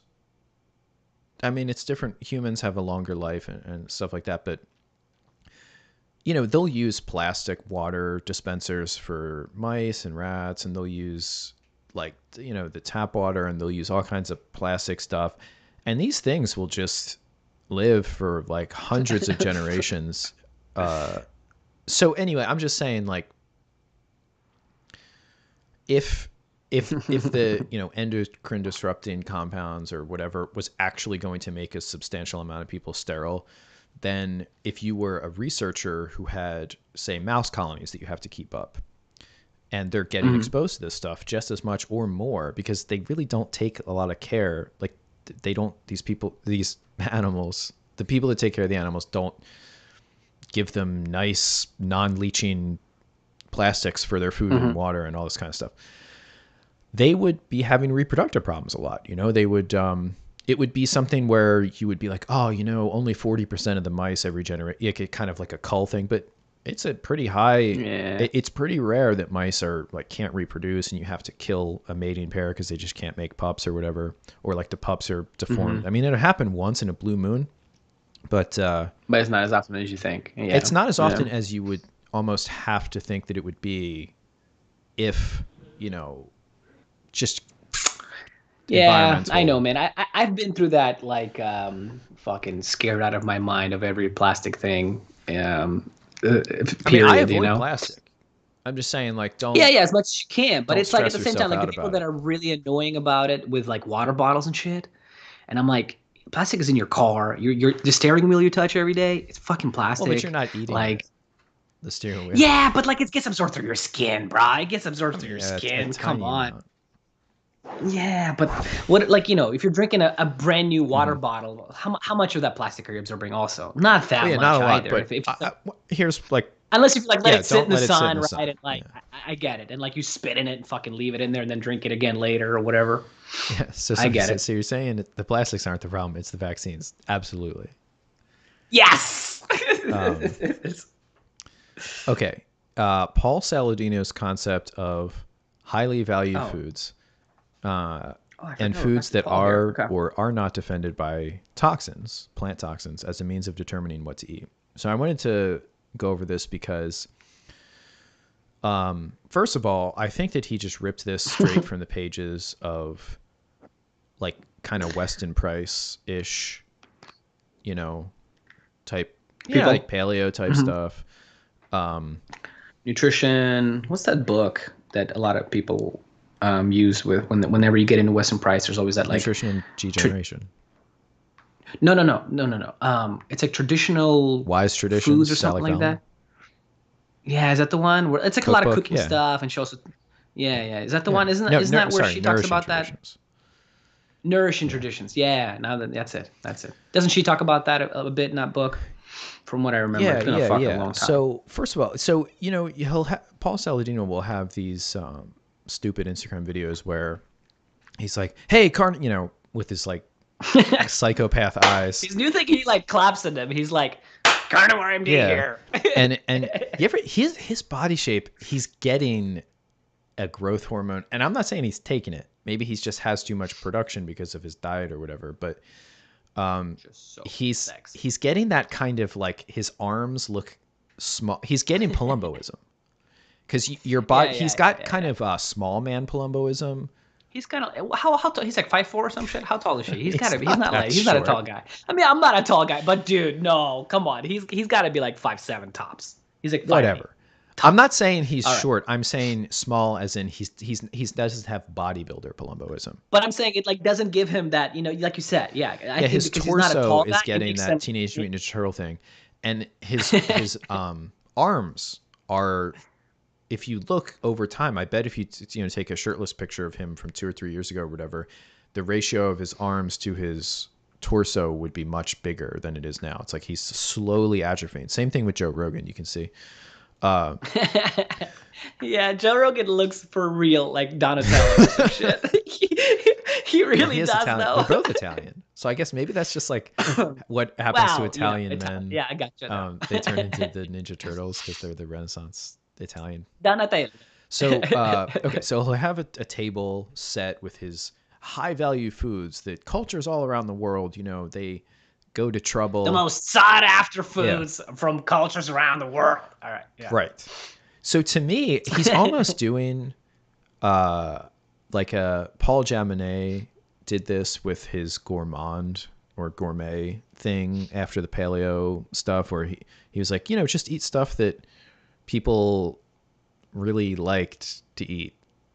It was highly, I don't know if he said highly valued, but because that's how people first started eating a lot of rich foods. Like imagine like Marie Antoinette or something, right? Always with the cakes and the sweets and stuff, and the culinary. That's when France was really inventing a lot of like fondant and stuff like that. This fancy looking stuff, and she would eat it all the time because it's it's sought after, like sugar, Sought after foods. Yeah. like just straight up Yeah, it's funny, sugar, right? salt, and fat, and like kind of not really protein. Shit that tastes Protein, good. like protein is good when it's paired with fat, like in a steak or when you know what I mean. Yeah. I'm gonna tell you right now, if you just grabbed like uh, a bushman out of the bush and brought him to Paul Saladino's table, and there was a table next to it that was just like the Donald Trump White House McDonald's feast with that. He would totally with go for those, that shit. Yeah. like this athletes, what was it, football or basketball team or whatever that won that championship, and he, Yeah. or if you just had like a bunch of candy and pastries and stuff, I would not, bet the farm that they would be like, oh, this guy had, look at all the liver and balls on this Raw table. testicles! Give me the raw testicles, right? Like, fucking imagine that, now, right? I think where it came from, the idea of these highly sought after foods, because if you read Weston A. Price's book, he'll say, for example, things like when a couple is married and they start trying to conceive, like their parents or something, this traditional culture will go and get fish eggs and shellfish, and they'll be given. Yeah, it's treated as a delicacy. Yeah, they'll be given preferential like organ meats or something, because this has been found to assist in fertility. Some of that might not, but that kind of thing is in his book in one or two places. So in other words, when, because it's like, okay, we're trying to maximize our nutrition for this time, but he does this every day. Like, it's every day, bro, with this for him. And who jumps from, hey, some traditional cultures, they have a practice where when there's a newlywed couple, they feast with, say they're kind of far from the shore. So somebody makes a trip to get shellfish, or they're given first dibs of the whatever sweetbreads of whatever animal that they have, the highest value foods. Do people like go out of their way to eat that every day? You know what I mean? It's like, no. So, for example, I mean, even meat, you got right? hypervitaminosis A because you just ate Liver King levels of liver, which also not real, by the way. Oh, he doesn't. Because no. There's a lot of people right now saying that vitamin A toxicity is not real either. So, well, is vitamin A toxicity not real, or is vitamin A a toxin? Oh yeah, there's that too. Yeah, I'm confused. Yeah, there's that one book. Yeah, it's all not real. Genero. I don't even... what's his name? Yeah, is that it? Is that the name? Genero, I think. Anyway. Okay, I'm sorry to interrupt you. Yes. So, did he ever? Now, rhetorical question, because I know that he doesn't do things like this because he does not respect the intellect of his audience. But did he ever explain why? Because the food is highly valued. And by that, like, first of all, what does that mean? He just says, oh, these are highly valued. Just like, a $300, sushi tasting meal at Jiro's Sushi in Tokyo is highly valued, right? Does that mean, where did he conceptually move from that to, and therefore you should strive to eat as much of these foods as possible all the time? Right. That's true. Like, has he ever tried to explain that? And the same thing with Liver King. Like, okay, I've marketed myself as Liver King. And it is true that liver is this thing, is this part of the animal that has a much higher amount of micronutrition than just about any other part. Okay. So why should you eat that every day? And how, if you were living the ancestral lifestyle, how would you eat liver every fucking day? And from what kind of animals? I mean, how many livers to eat that amount? do you have? I mean, like a beef, like one giant massive chunk of beef liver, like the whole thing is like what, like that big, right? Beef liver, like, yeah, it's pretty big. It's pretty big. It's like that, right? It's like your fucking chest cavity. Okay, you'll eat that what, a week if you eat it every day. And then, like, you got to slaughter a lot of fucking cows to eat the amount of liver that they eat, right? And a lot of balls, because they eat their obsession with balls every day. Like, it's always something about ball. I don't know why they love balls so much. Did you? Oh fuck! I forgot to repost it because I was feeling shitty. I've been slacking, guys. No, there was he did like a story where he was like traveling somewhere and he sat beneath. Did you see this story? It's not ringing a bell. MD did this. Somebody sent it to me. somebody sent it to me, and I was like, oh, and I was like laughing, but I was like dying. So anyway, so he's like sitting like next to this like statue of a bull, Mm, and the bull has balls hanging, mm. and of course he sits right behind it, right here. The balls are behind him, and he's like, "Hey, you guys, I'm here," and it's like balls again. Like I'm telling you, he has some sort of obsession with balls. So I don't know, just was fun to point that out. But you would have to eat. You have to kill a lot of bulls to get that much balls that they're eating. Yes. It's a lot of balls there. Yeah, which And by the way, like cows and bulls and stuff are, pretty sure they're not wild animals. So like you're not gonna like go out and hunt and like find them ancestrally, right? You're not like that's not really an ancestral lifestyle kind of thing. well, the wild versions Domesticated are animal, certainly a right? lot harder to kill. Yeah, fucking. Where are you gonna find those in Africa? Fucking Jesus Well, Christ, the get out of here. auric is extinct, the ancestor to the ox, but yeah. Yeah. Yeah, so Like if they were saying like squirrel liver, I mean, you're not gonna. I'm just saying, you know what I mean? Like if you could find squirrels every day because there's just squirrels everywhere, like that would make more sense, right? But they're not. It's like it's beef. It's always beef. right. Well, because there's a lot of nutrition in it, but again, it's like, but how is that good? And so my question would be, just like the thing with the stress, and oh, okay, so here we are on this planet that has gravity. So we probably want that or something. Like, let's just assume it's likely that if we just get rid of that or double it, like, oh, let's just go to this planet. It's got double gravity. It's going to be, because gravity's highly valued. It makes you stronger. So like, let's just go to a planet with like 10x gravity, and it'll just be like the gravity training in Dragon Ball Z. I'll just go Super Saiyan. I won't have medical problems. I'll get awesome and buff. So if some gravity good, more gravity better. Right? That's same thing with the literally vitamins thing, right? What the they're doing pitch for Yeah. testicles and liver and all the rest of it. Yes. Which is so stupid that like that's why they're transitioning. I mean, Liver King started as like a shock jock type, but Paul Saladino has really been transitioning. It's a funny term. For lack of well, I mean, he is eating all these balls, so I'm he's telling you, getting man, some something type about of him and hormonal- balls. Yeah, I think there's some serious issues there that are coming out in this like kind of weird behavior. But yeah, he's transitioning to this shock jock because there's really nothing to say intellectually anymore, and it's just kind of cool. Like if you've never done a raw meat diet, you think it's really badass when you see somebody just like bite into a steak or even just drink a glass of raw milk. I mean, most people out there are like, whoa, that person. Yeah, for sure. Most people are like, holy fucking hell. So if you think of it that way, but then once you've been through that, I mean, if you've done, I mean, I did a diet like that for like 5 years. It's like, I'm not impressed with your performance, so to speak. and that's like all they have, and they just have to keep doing it more. I almost hope they're lying about what their diet is, because I don't know, on the one hand, I would just love to see like Liver King or Saladino come down with like symptoms of hypervitaminosis A or something like that.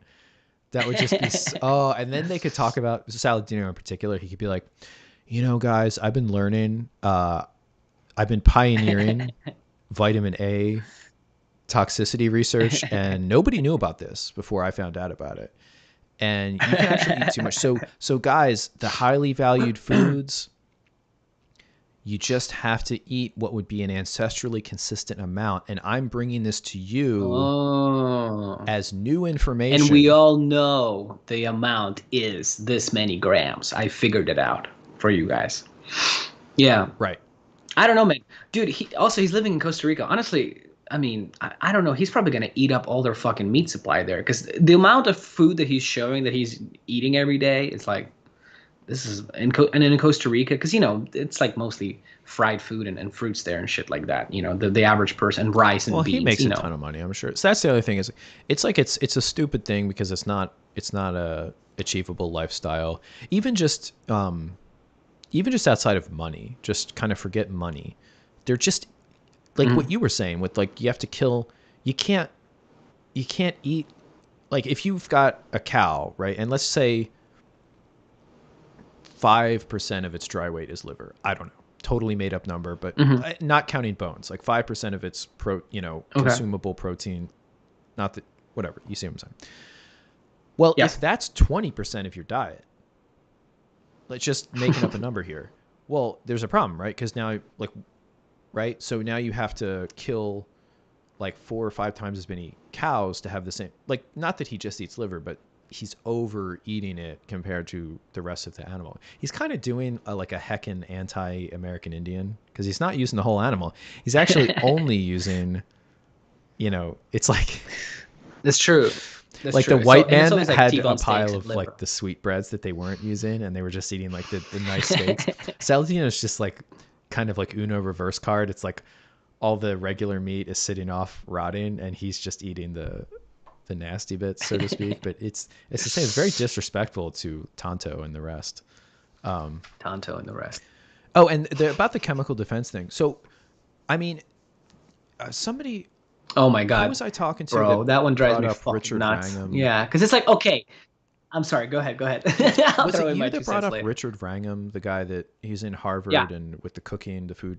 Yeah. So Saladino, you can tell from the way he talks about stuff, he's presupposing that plants having defenses means you shouldn't eat them.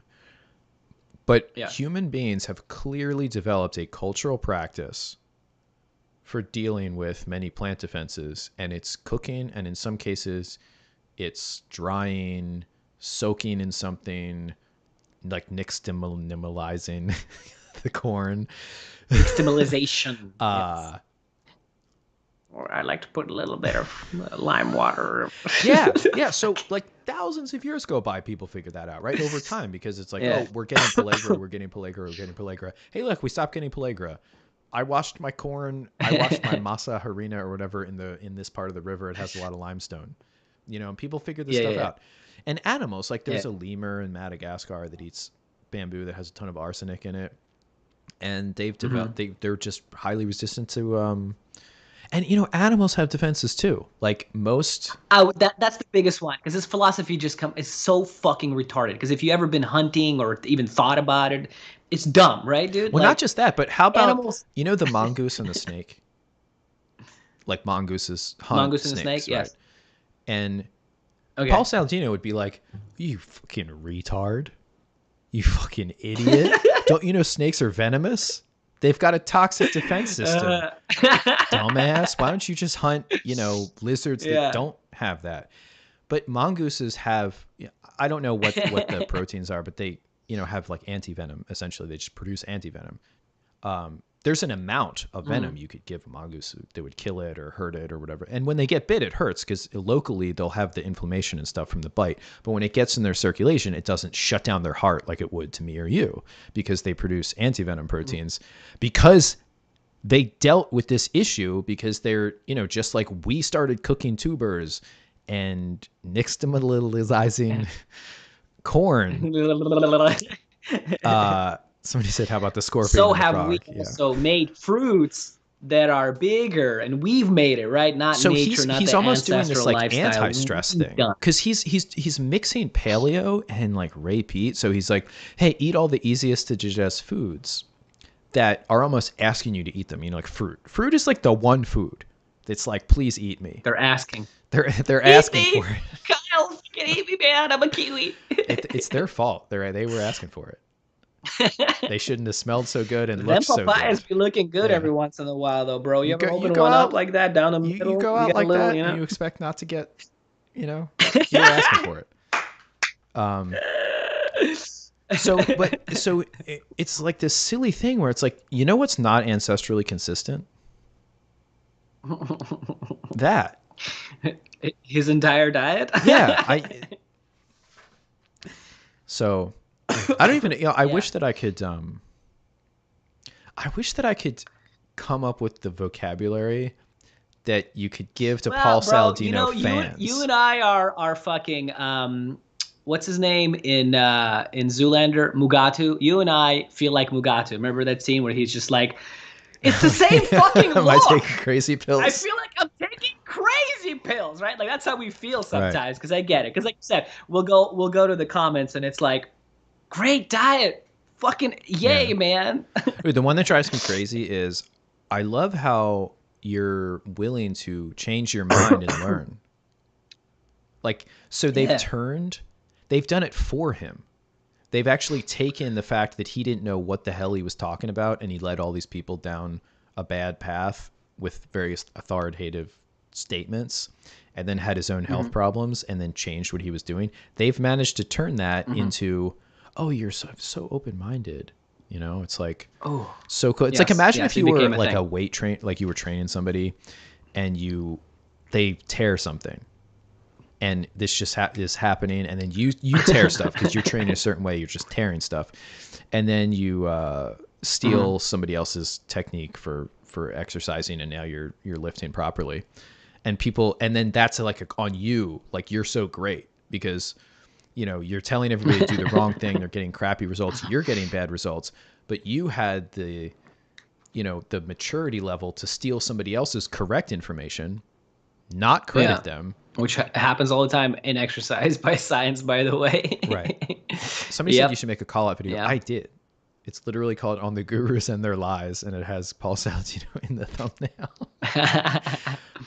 Well, there's no sense, honestly. I mean, that's good. As good, your video is great. Yeah, it's just I guess they're saying they want you to be more directed at Paul even more, but Well, there's the no amount sense. of work. And just have fun with Yeah, it. yeah. The amount of work that it would take to. Because Tufano did this. Because he did those lawsuits. Oh yeah, he went deep, right? And actually, what he did was Paul Saladino, at least one of the lawsuits was Saladino v. Tufano about defamation, because he was suing Tufano for saying, you stole my ideas. And Tufano made these pretty extensive. Now, some of them you could say, like if somebody has 50 clips, right, where it's you saying something and then a year, 2 years, 4 years later, somebody else saying almost the same thing. Well, I mean, that's bound to happen once in a while, but he documents it enough. And I don't think anybody who's really looked at it, at the situation, can honestly say, like the best people say is, who cares? Like, who cares if he took your ideas? That's like kind of the best defense they have for Saladino. Nobody's actually Yeah. like, oh no, he just independently took your exact same route, like carnivore, then nose to tail, then added carbs back because like health problems, right? At like, okay, so that's. Hey, did you have any topics, by the way? Did you have any like anything to talk about? No, Doug, you sent me a fucking All Word right. document. Why would I? Dude, we have a fucking get out of here. Like Yeah, I sent you a 3,000 things Doc for you to talk X. about. Yeah. So the next two are these ideas that are a little more out there. What we got? So Okay. ergonomics and exercise. This gets back to the stress thing. So I Ooh. wanted to bounce this off to you because I wrote 3 levels here. So okay, Yeah. you first start working out, and what do Yeah. people show you? What do people show me? What do you mean? When you first start lifting weights? Like they teach you how to lift weights. What are they teaching you? Proper Yes. form? Yeah. So that's kind of okay. So that's level 1, right? So it's like, okay, you don't. Okay. I don't know. Have your body in weight, because there's.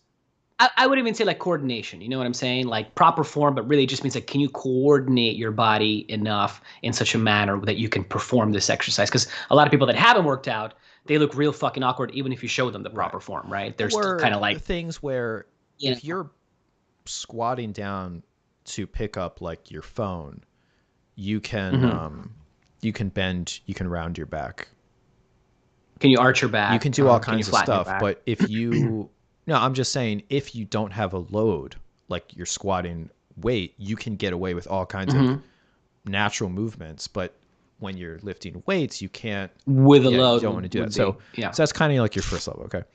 And then the second level is something that became popular in the aughts and is still, it's always perennially popular, which is natural movements.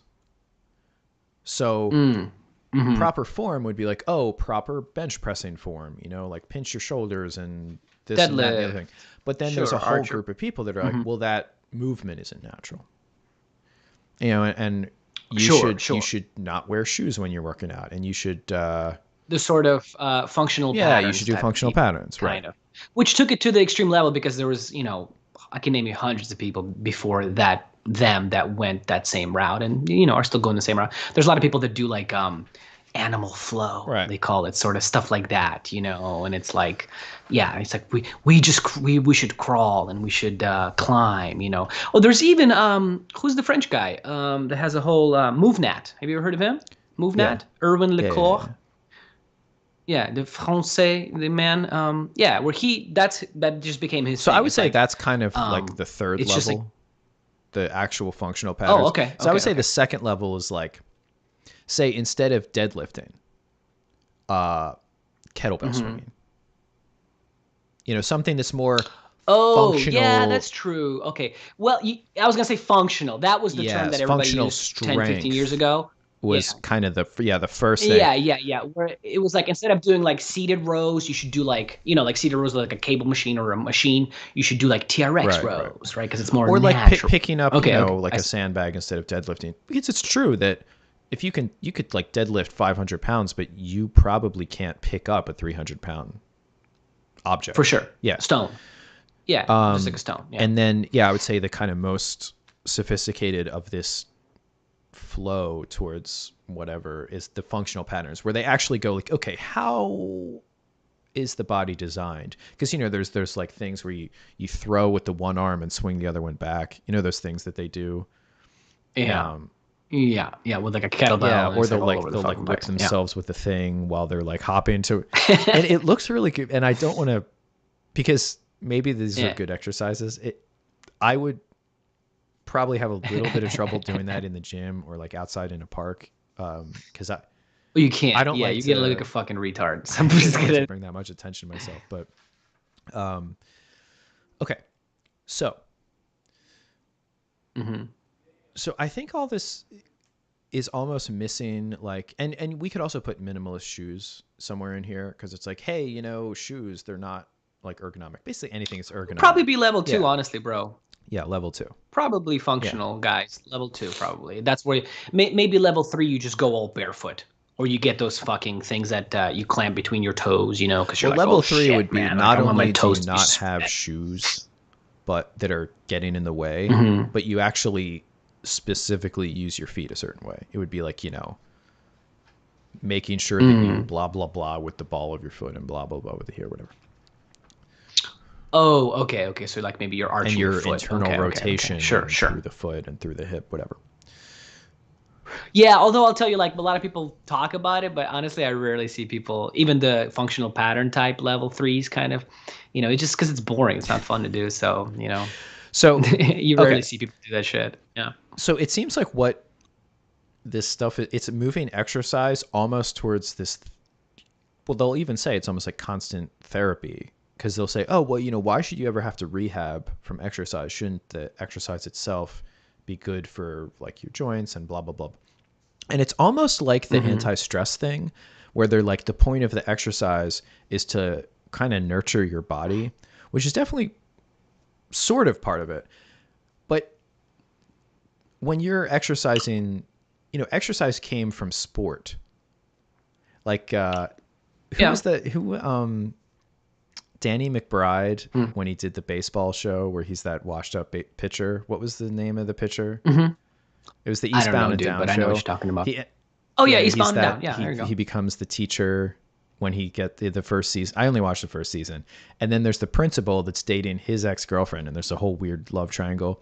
And the principal is like talking to him. He's like, oh, you're this famous baseball player. We should talk sometime, because I love to jog and do all this stuff. And Danny McBride's like, jog. Like, I'm a real athlete. I'm not trying to be the best at exercising. Yeah, there's a certain truth to that, though. Yes. You know what I'm saying? So what I'm saying is that these kinds of therapeutic exercises philosophically are moving this kind of masculine practice of, because a power lifter, right? I don't want to do that. Like, that's not really good for your body. But there's something, majestic or whatever about, like, I'm gonna deadlift 1,000 pounds. Squats 600. Yeah. I'm gonna do whatever the strongman type lifts are, whatever. So, like, is it good? Like, say you were in the wilderness. You're in the wild, right? And Yeah, and a boulder falls on your friend or whatever, and you have to move it. Is that a functional pattern for you? It's like, hey, I was gonna push this boulder. I was gonna kind of like deadlift and like push this boulder off of my friend, but Well, you would have to invent cable first to attach it to the boulder, and then you have to do it with one arm coming I this just way didn't as you're feel pushing.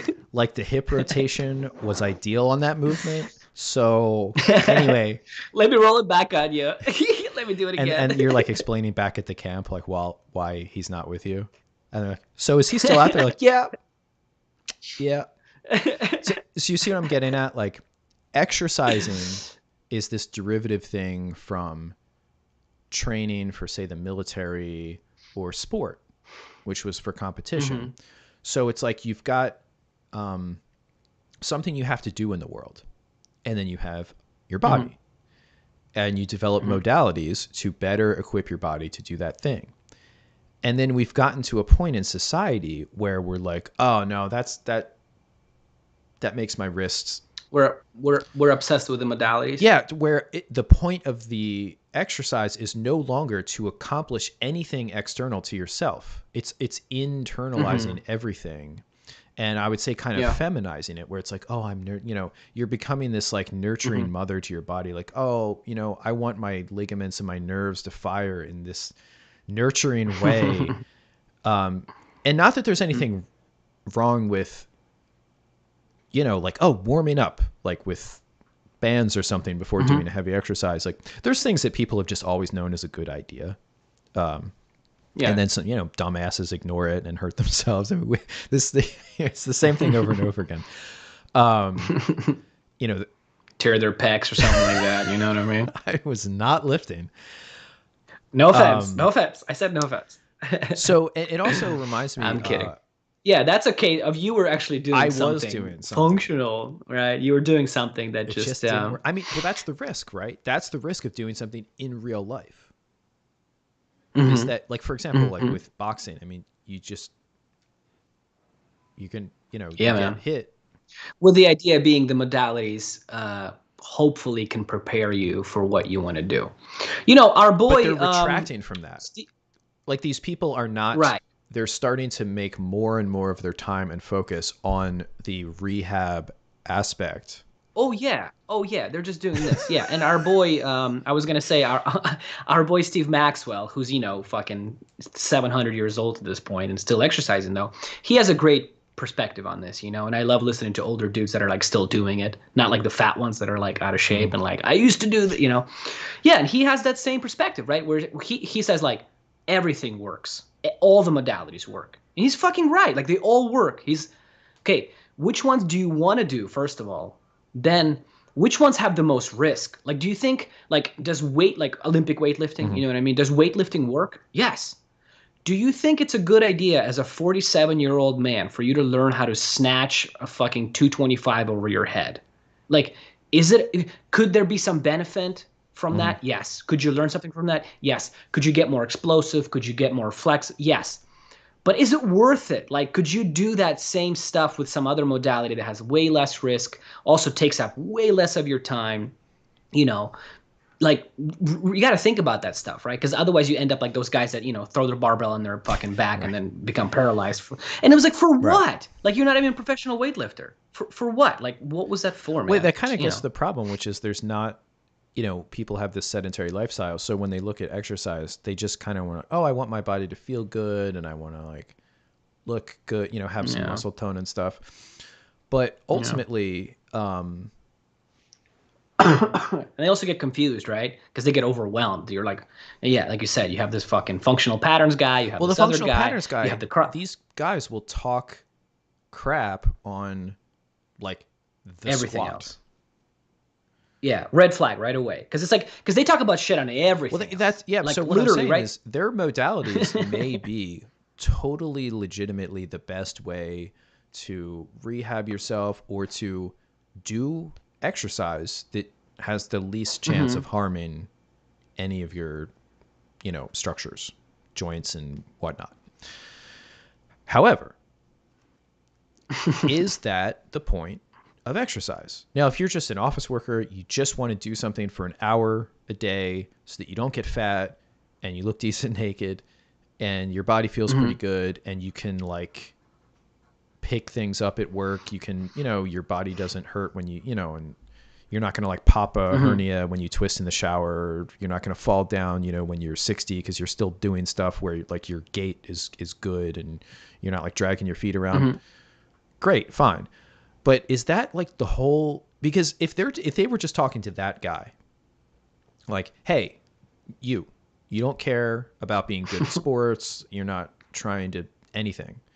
You just want your body to work for minimal tasks and do something that's the most safe. But they're talking to everybody. It's like they're like, no, you should not even want to lift large amounts of weight. You shouldn't want, it's like you shouldn't want to expand and be able to perform, because what we're doing is we're like shrinking the possibilities. Because it's like, it's like with jujitsu. I mean, I had a tendon snap. Happens all the time, a tendon or a ligament, because it's not safe. Because doing things in life that are anything impressive or difficult or whatever isn't safe. So it's this weird, and I feel like it's kind of the anti-stress. It's like the extreme, like bubble boy. We're back to that. Yeah, bubble. I was going to say, we're just like back to that bubble with intense, right? Like fear of stress version. It's like, just do these rehab exercises forever. Yeah.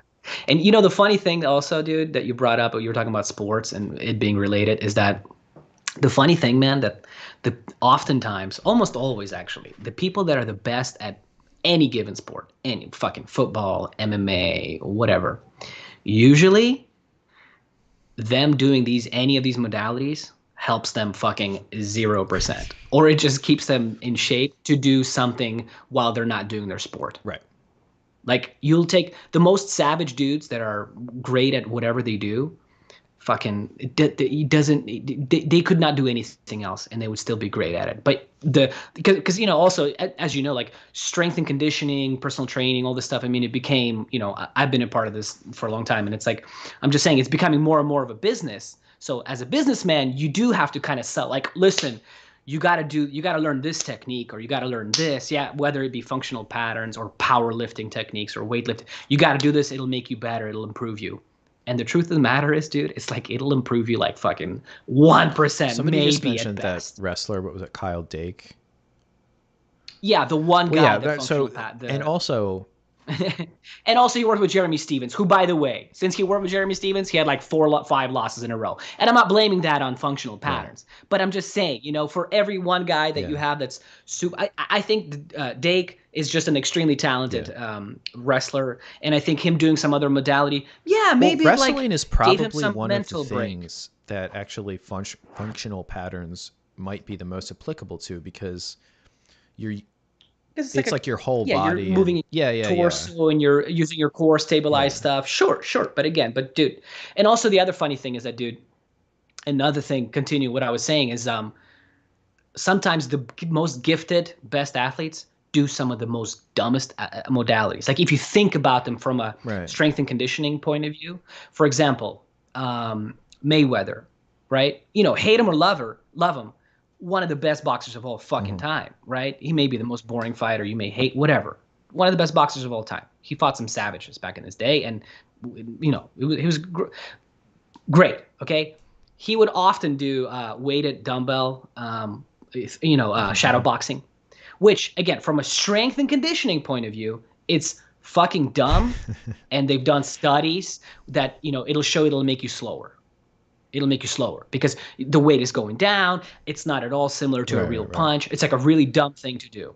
Also, another one where again, from a strength and condition, I'm not saying I agree, or I'm just saying, like, from a strength and conditioning point of view. Also, another one, like using bands, hold on rubber bands and punch. The idea being, right, like you'll fucking punch harder if you have a band pulling you back. Actually, because when you're punching, it decelerates your joint. So again, it's actually teaching your nervous system to be slower. So, but he's done it all his entire fucking career. And like, I don't. Maybe that modality gives him whatever, a certain feeling that he can't describe, or it might not work for other fighter. Well, Maybe it Mike doesn't work at Tyson all. used to do those like neck rolls that'll like break your neck. Bridges? Yeah, yeah, Yeah, yeah, yeah, yeah. That's like every sambo, judo, wrestler, yeah. almost all of them do that. Yeah, And I've done at a that. certain point, and this is one of the things I wanted to touch on is like this exercise stuff. It's not, you can't just think of these modalities because everything that people do has an action at the individual level and at the group level. Like how Hmm. people say, oh, this class, like organic chemistry, oh, that's a weeding out class. That makes a bunch of people quit pre-med because it's hard. Yes. And but it's also teaching now classes, they're not super great anymore and professors suck these days, but you learn something. So on the Hmm. individual level, if you're a person that's going through organic chemistry or anything difficult, you're going to probably get some benefit from that. But on the group level, the institution benefits from kicking out people that aren't resilient or intelligent enough to make it through that challenge. And Hmm. it's the same thing like back in the day, like shoot a box with Vanderlei and Shogun and stuff. They Good would old days, they man. would 100% spar on a regular basis, and so they all have Yeah, injuries and communist schools were always like that, right? Cuban, Russian, Chinese schools of athletics. It's the same thing. First day, you go full out, bro. Like right. no matter what sport, you're thrown into the fucking pit, and it's just like you said, So yeah. the thing about it is when you're talking about like a athletics, like trying to do something, like not everybody can do it. Hmm. And there isn't some modality that's like gentler and kinder and you're going to become as good of a swimmer as what's his name, the Phelps, pot smoker.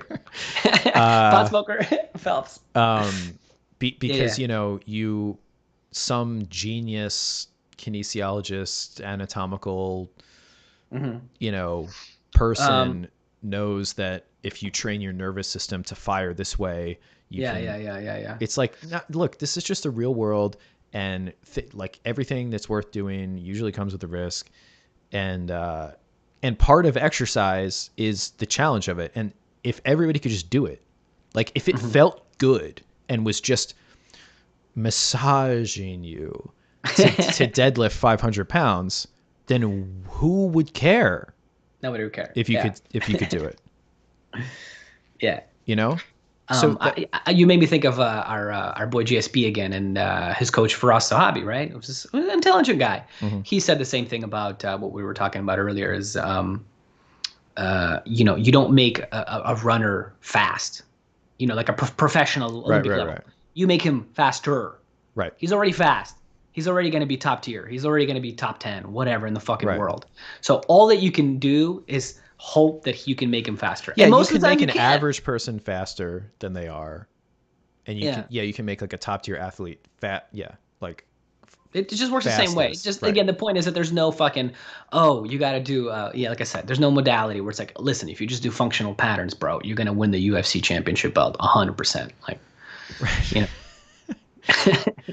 It actually reminds me of when I studied music in college for about a year, 2 years, and you can you have to read take. notes? I can read Eh. treble clef because I studied guitar, so guitar is just Mm-hmm. treble clef. Mm-hmm. I did study a little piano, but my bass clef is like garbage compared to. Anyway, It's I difficult. took cello because there was a Wow. point where I was actually gonna be a music teacher, so they have you take all the just get rudimentary level at like every instrument basically. Mm-hmm. So I was in a cello class, and then I bought a student cello. It was like $400 or something, just because I really enjoyed it. I enjoyed that instrument, and Mm-hmm. it came with a DVD. And it's this like German guy, and he's explaining everything, and he's talking about how you hold it, and it's like you contort your body and everything. And he was explaining in a lot of detail, like you have to make your body move to fit the cello. It doesn't make And sense to an average person. well, Yeah, it yeah, was yeah. the exact opposite of ergonomics. It was basically saying, here's this thing. It's shaped this way to sound good. Mm-hmm. It's not shaped this way to perfectly fit you. Now, there are parts of the cello and every instrument that are shaped so that a human can use them, right? Just like, Mm-hmm. why would you, Yeah. shape it for a totally different body. But ultimately, you have to sit a certain way, you have to hold it a certain way, and not necessarily the most comfortable. They could have had a cut in, like you could have an asymmetrical cut into it that like perfectly fits into your side, and that you can sit in a more comfortable position. Yada yada Yeah, yada. certain things are just tradition too, But like well, then guitars, it right? wouldn't Like, resonate as well. yeah. So the point is, when you do things, whether it's like exercise or like instruments, like sorry that the whole world isn't built around your specifications to make your body feel good. Why, you know what I'm saying? Like, Because it's not. Because it's not. Yeah, there's and a the day is real gonna problem come. with that thinking, Yeah. where it's like, oh, I need.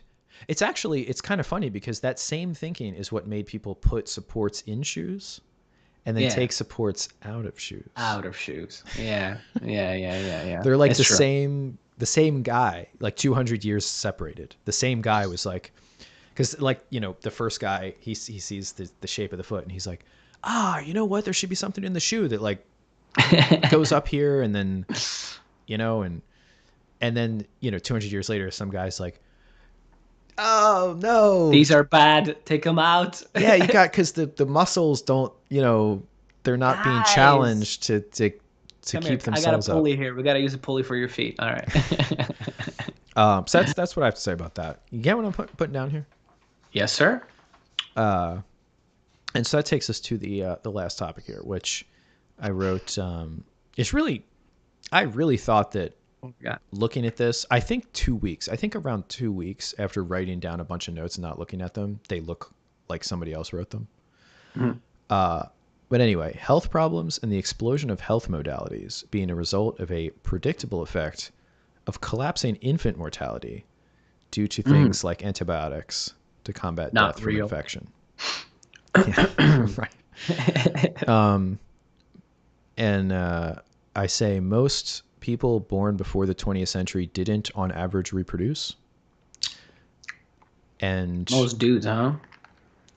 I think Chicks, this, yeah, right? Chick is like a lot higher though, right? It's like a lot higher. yes, A yeah. lot higher. What was it that thing that fucking what's his name Jordan Peterson used to say? It's like Yeah, there's he a said statistic. like only 30 or 40% of men ever to live reproduce, where it's like over 60% for women, something like that. Like it's a big, right? It's Because almost it's like based double, on the right? diversity of Y chromosomes versus the diversity of mitochondrial DNA. And there's much higher diversity in mitochondrial DNA, which means less maternal Men. lines came from one source than male line. Yes. Mm-hmm. And you can see this all the time. Like when there's, I was just looking at something about the Iberian Peninsula, Spain and Portugal, and when the Yamnaya came there with their chariots, they just rolled coal on those guys, and it's like those Y chromosomes of the pre-Yamnaya migrants gone, whereas the autosomal DNA and the mitochondrial DNA is in 40 or 50% of the descendants, which means they just took the women and killed the men. Many such cases. So, and then I said the mathematical distributions you might expect in a population with a greater than 50% natural selection through infant mortality versus less than 10. Okay, so I was just saying collapsing infant mortality. So anyway, on the most broad perspective possible with health stuff, people, there's a lot of things that I've discussed too about kind of the religious nature of health modalities and these arguments and stuff, people having all these health problems and confusing information, the mainstream information not necessarily being good, and the non-mainstream information not necessarily being good. But is this not a predictable effect of, say somebody who was going to have, like if you were living in Europe or Egypt or well, that's okay. Let's just say those two places, right? Because Okay. they had wheat during the Wheat. time when they had substantial wheat agriculture, and you had serious celiac. Yeah. You're gone, dog. Yeah, I mean, You gone, dog. maybe if you were born of like an aristocrat and they somehow over time tried different things to help people, kind of like with before they had insulin treatments, they would try different things like putting you on this kind of diet, putting you on this kind of diet, to try to control the blood sugar, the urinating and the sugar in the urine and the wasting. And actually found, that fructose was better than glucose and yada, yada. Over time they might figure out for people that had the means, oh, well, they can't eat grains. Okay. But I mean, if you were a peasant or something, it's like, forget about it. See ya, buddy. And this is probably the same reason why there's very little, like, meat allergies are pretty rare. Yeah. Because that's something that, everybody ate for long periods of time, at least some, meat. Yeah. So anyway. Very, very ancestrally consistent, I've heard. So we have a situation now where people, are born with all kinds of birth defects, and they'll have like babies have surgery sometimes. Yeah. And antibiotics, like tons of people used to die in infections all the time, just all the time. From basic shit, right? From fucking I just went down an antibiotics kind of rabbit hole again. I haven't read about them in a long time, but yeah. From just like fucking whatever. Strep throat, fucking sore throat, right. You're dead. Right. Now it's just like antibiotic, you're good. Yeah, so if you imagine like the whole population, and you can imagine like getting strep throat, would say 15% of the population wouldn't even notice it, and 50% would get really sick but recover, and then like 35% or something would just die. Sucks.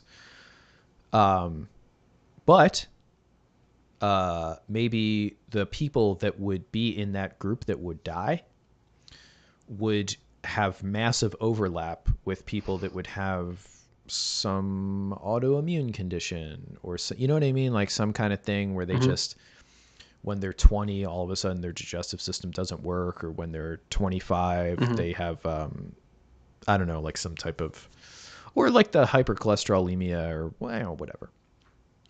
Okay. And so it's like these health conditions are like just descending on us from, because, I get less and less interested in having to do very specific things to be healthy. That to me seems unhealthy. Like it's all well and good, like, make good choices and do things that are good for you. But like if you have to, super avoid this and super avoid that. Make sure you're under 4 grams of PUFA. You're doing that though, right? For sure. You're keeping that under 4 grams, aren't you? I don't think so. I'm fucking with you, dude.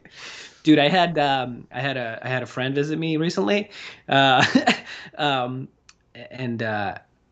we got some mayo. I had like real, just like normal American or organic, like soybean oil mayo. I think it's canola. Okay. Dude, I made a sandwich and I fucking slathered that mayo on top. It was so fucking good. Like I haven't had mayo in a long time. Yeah. I love mayo. I've always, I never like religiously avoided it, but I just haven't had it in a long time. And I try not to buy that shit. But like what usually I'll do is I'll do like Greek yogurt and ketchup, like a little bit of ketchup and Greek yogurt and mix that. And it's kind of like, for me, it replaces mayo. You ever try that as a dip for like potatoes? Or sour cream. Russian sour cream is like in everything. You're born, you have fucking sour cream in your hands. Yeah. I actually went to a Russian place once and they mixed hot sauce and sour cream, I think, or something like that. Like vinegar. I don't like spicy. Yeah, I don't like spicy, but I just put a little bit of ketchup in there, mix it up. We call it devil's blood. For some reason, ketchup mixing with other things. No. Unless it's something else. I'm not like a tenth lizard. Like I don't really eat ketchup by itself. Like I'm not like a fries and ketchup kind of guy. Like fuck that. I'm good. I like fries and ketchup. Mayo. No, mayo. I'm like the typical European from Pulp Fiction. but it's true. The Mayo Clinic over here. Oh, dude.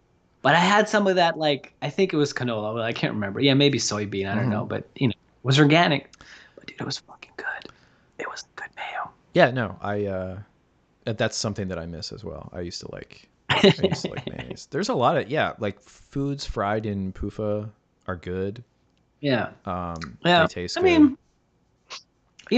like shockingly, well, there's like Russia doesn't have a lot of fried foods and poofa stuff. Like not there's some here and there, but so it was never. What I'm saying is it was never part of me like eating a lot of fried food. So I guess I just don't have like the crazy. I'm not like, oh my god, like fried chicken. Like I'm good. Like this Oh, tasty. I I don't don't like like love. it. I don't crave it, but there's something about the it's kind of like how like the Maillard reaction and those Always reminds me of lustig. free Yeah, amino yeah. acids and stuff in meat, and there's something similar that happens when you do like it's probably quite toxic oxidized products with the oil and the breading form, but they Mm. have a flavor. Like what's a good fried food that you love? Um, Like I said, fried chicken came to mind. yeah, I guess. I I mean, don't anything know. that's fried, it's the fried part kind of tastes the same.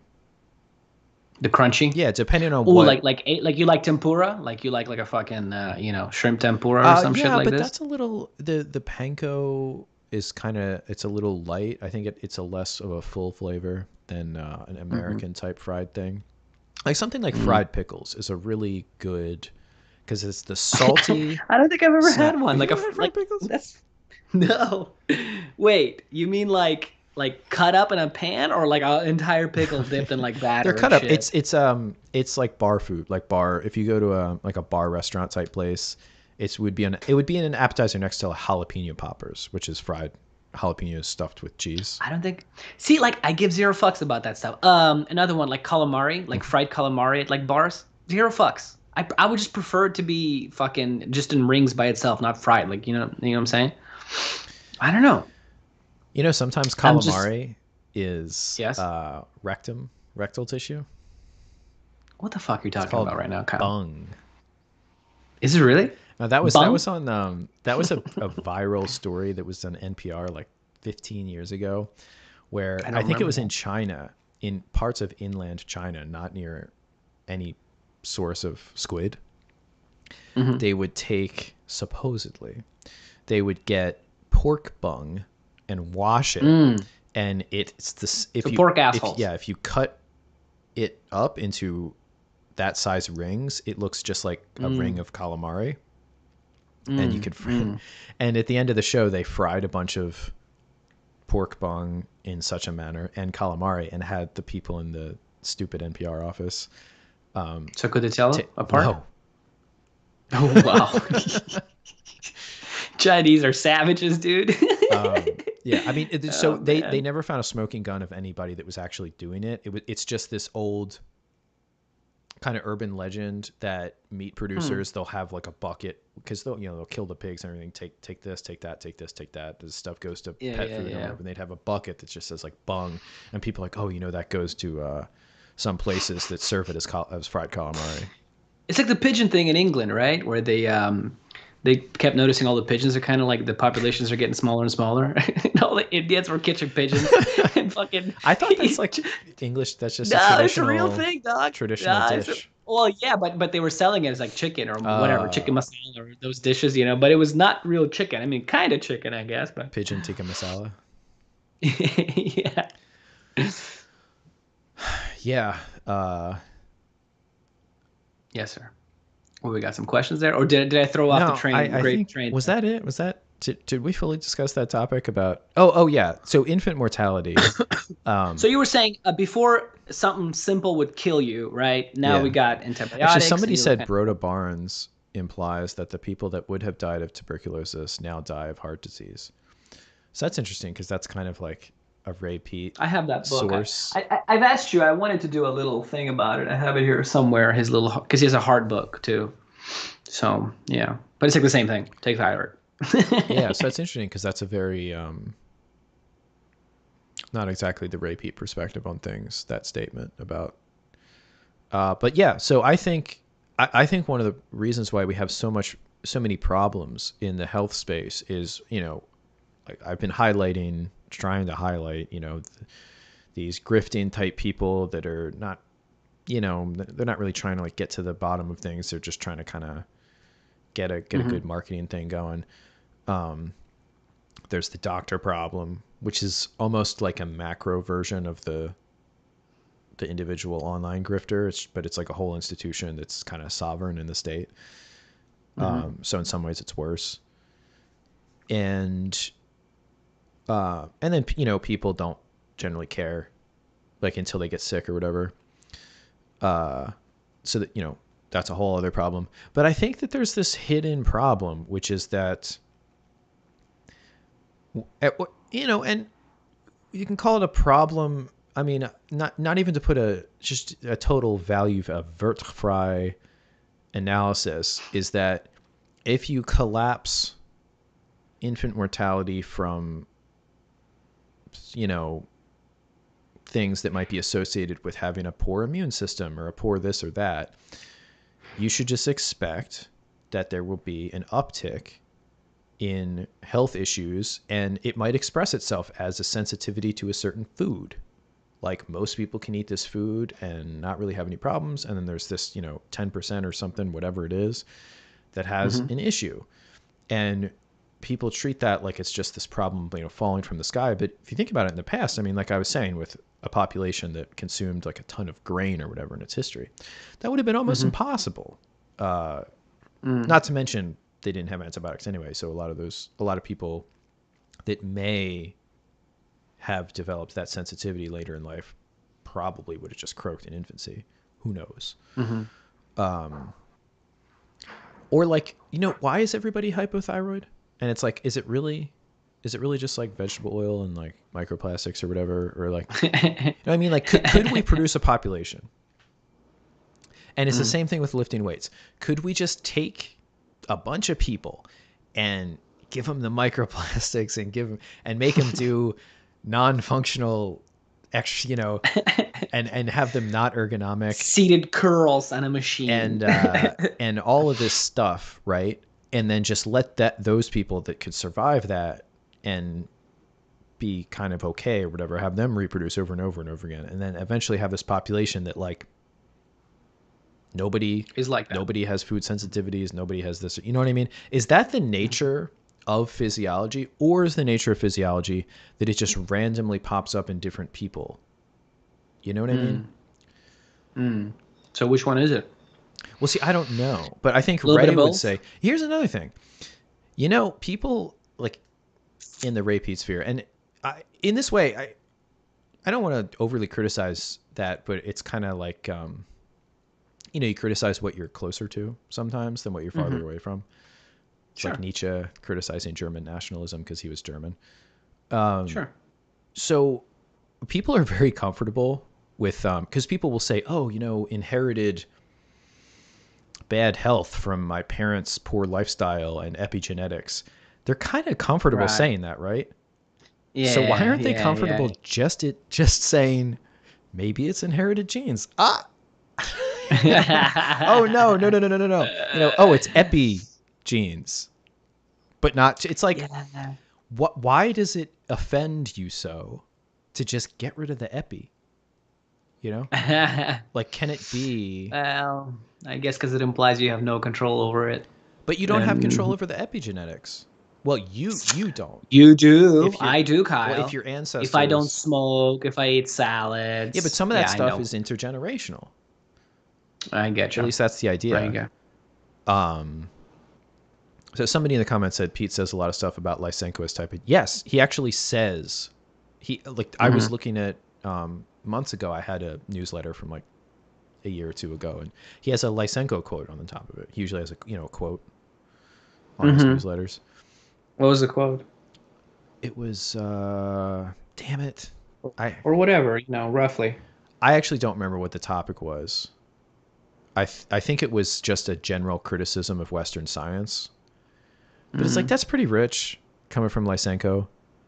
Because I'll tell you what, I'll put out a challenge. To any... Challenge, everybody. To whether it's Ray, not like... But, okay. The gauntlet. A breeding challenge. Plants, animals, any organism you choose. Because I'm, it's kind of like I throw the The gauntlet. the glove, gauntlet, whatever. So you can pick the dual weapon, the duelist weapon. Okay. I'll use breeding techniques like controlling the parentage and selectively breeding for a certain trait. You can't pick parents that have that trait or that you can see have the gene for that trait. You have to treat them during their life and give them an acquired adaptation in the next generation to have a trait. I will bet anybody in any model organism, plant, as I said, plant, animal, fungal, bacterial, that I will be able to, that I'll get the trait by basically the genetic technique of selecting the parentage, breeding that have that trait. And you won't be able to by treating them during their life for an acquired inheritable trait. And it'll be quite a flawless victory, I'll say. Yeah, I don't know, man. I don't like Ray when he talks about Russian shit, honestly. It just kind of, it triggers the shit out of me. Not triggers. I'm just like, well, he's like, you know, like in Russia, Lysenko is like looked at like as like Rasputin, you know? It's kind of like, you know, that fucking guy that was out there. Yeah, you but know it was a little bit more of a negative effect, I think, his policies. Yeah. Oh, yeah. Of course. No, I just mean like who he was. You know, he's he was not like a like wackadoodle. Yeah, that's what I'm trying to say. Yeah. Just saying, like, he's not really like. Wait, but Rasputin really was like a sorcerer. Really got shot. He got shot, and he got. I mean, hey, his granddaughter. I think I can't remember if she's dead now or he has some family that eventually moved to Hollywood. His I don't know if it was his great granddaughter or great daughter, but yeah. They were out here, his people. And yeah, that's all. It's just interesting. Yeah, Rasputin. Kind of, you know, wacky. Yeah, let me just... so people are talking about the Lysenko stuff. Oh, somebody has, so what do you guys eat? You know, Well, I wanted to ask you a question, but answer that and then remind me to ask you a question. Yes. I don't know what I eat. Chicken, broccoli, and rice. Such a bad answer, Kyle. It doesn't sell anything. You can't sell anything like that. You could change the future for your children, which is some comfort epigenetically. Okay. Somebody said, I felt that saying inherited genes means an irreversible fact that's essentially magic. But it's not magic. It's not magic if you can identify its source and show that the lack of that source is the lack of that. You know what I mean? Like magic is kind of like hand waving, like, oh, this happened and I can't explain why. And I can't interface with it materially to change it. Like that's kind of magic. Ray just doesn't like genes. He's just offended. And it's almost like he's like, oh, histones and acetylated histones that wrap genes, those I can handle. But the genes themselves, it's like, I've even had some people be like, well, why does anybody care about the genes? All that matters is your proteins. And it's like, dude, the proteins are... Well, there's just people that are, you know, dude, you know how it is. You got to really take some classes to understand half of this shit. I mean, that one... Oh, okay. But don't act like you know what you're talking about if you don't know that the proteins in the cell are made based on the genes of that organism and not... Yeah, but like I said, dude, come on. You maybe if Paul Saladino underestimates the intelligence of his audience, maybe sometimes you overestimate, I think, the intelligence. Well, my audience is small as and it's heck. I'm not saying that as I'm not saying everybody who watches your shit is a dumbass. I'm just saying I'm a fucking dumbass, all right? And I'm talking to you here. It's just this is we're the 5%ers here on this channel. Okay. Where's my t-shirt? Tick, and that fucking song is stuck in my head, you know, his little intro song. So I was gonna ask you a question then, if you don't have any more questions, because you were saying earlier, you said I'm not really interested in how'd you put it, doing stuff to, you know, prevent disease or to prevent having to. You mean like being like I have to have my green smoothie today or whatever, or I'm gonna be sick, explode. Yeah. Yeah. Okay. Okay. Okay.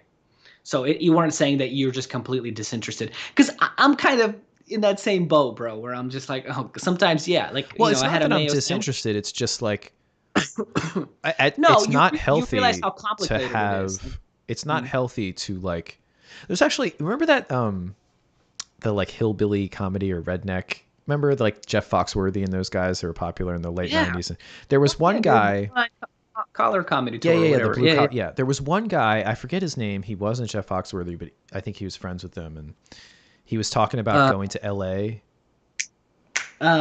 fuck, with the hair, white hair I comb think so, back. and he would That have guy a who drinks drink. whiskey. Yeah, yeah, yeah, Yeah, yeah. yeah. Okay. Oh fuck, come on. How do I? He's like one of my favorites Yeah. ever. I've seen So him he live was here at the doing a comedy bit store. one time where he was talking about going to LA and meeting all the weird LA people, because he's getting into entertainment and into the business.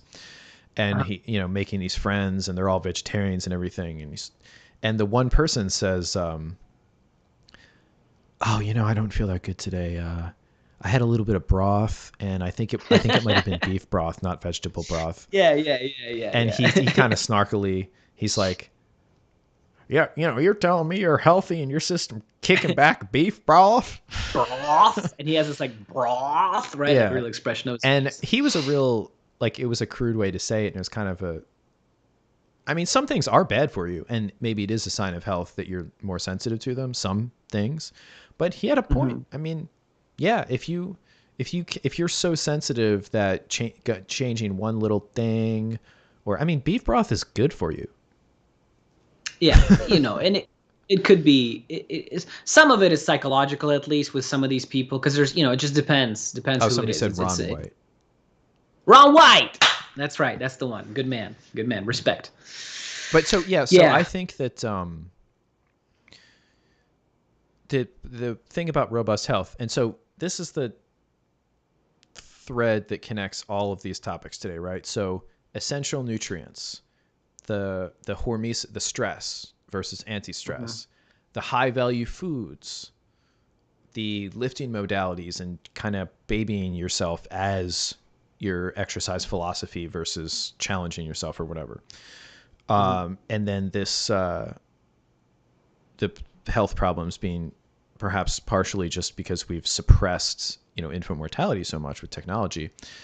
All this kind of comes together in a perspective that real health, what you really want to be is kind of this, like, be like metabolic flexibility, right? That's better. Yeah, yeah, yeah. You want your Randall cycle, you want your gluconeogenesis, you want your metabolic flexibility, you want your functional And you metabolic want you patterns. want to be cross, Yes, because you're crossing a lot of things, right. Metabolically cross fit and Metabolic CrossFit. No, we have to come up with some term. We're gonna think about functional this one. endocrinological patterns. Oh man, yeah. Somebody asked, Kyle, do you have an answer to how the Lysenko/Pete epigenetics camp explains what causes the generational stress to manifest in one particular way rather than another? Oh, he's saying like some people get celiac, where there's some people get something else. No. Well, because No. I think that's just not.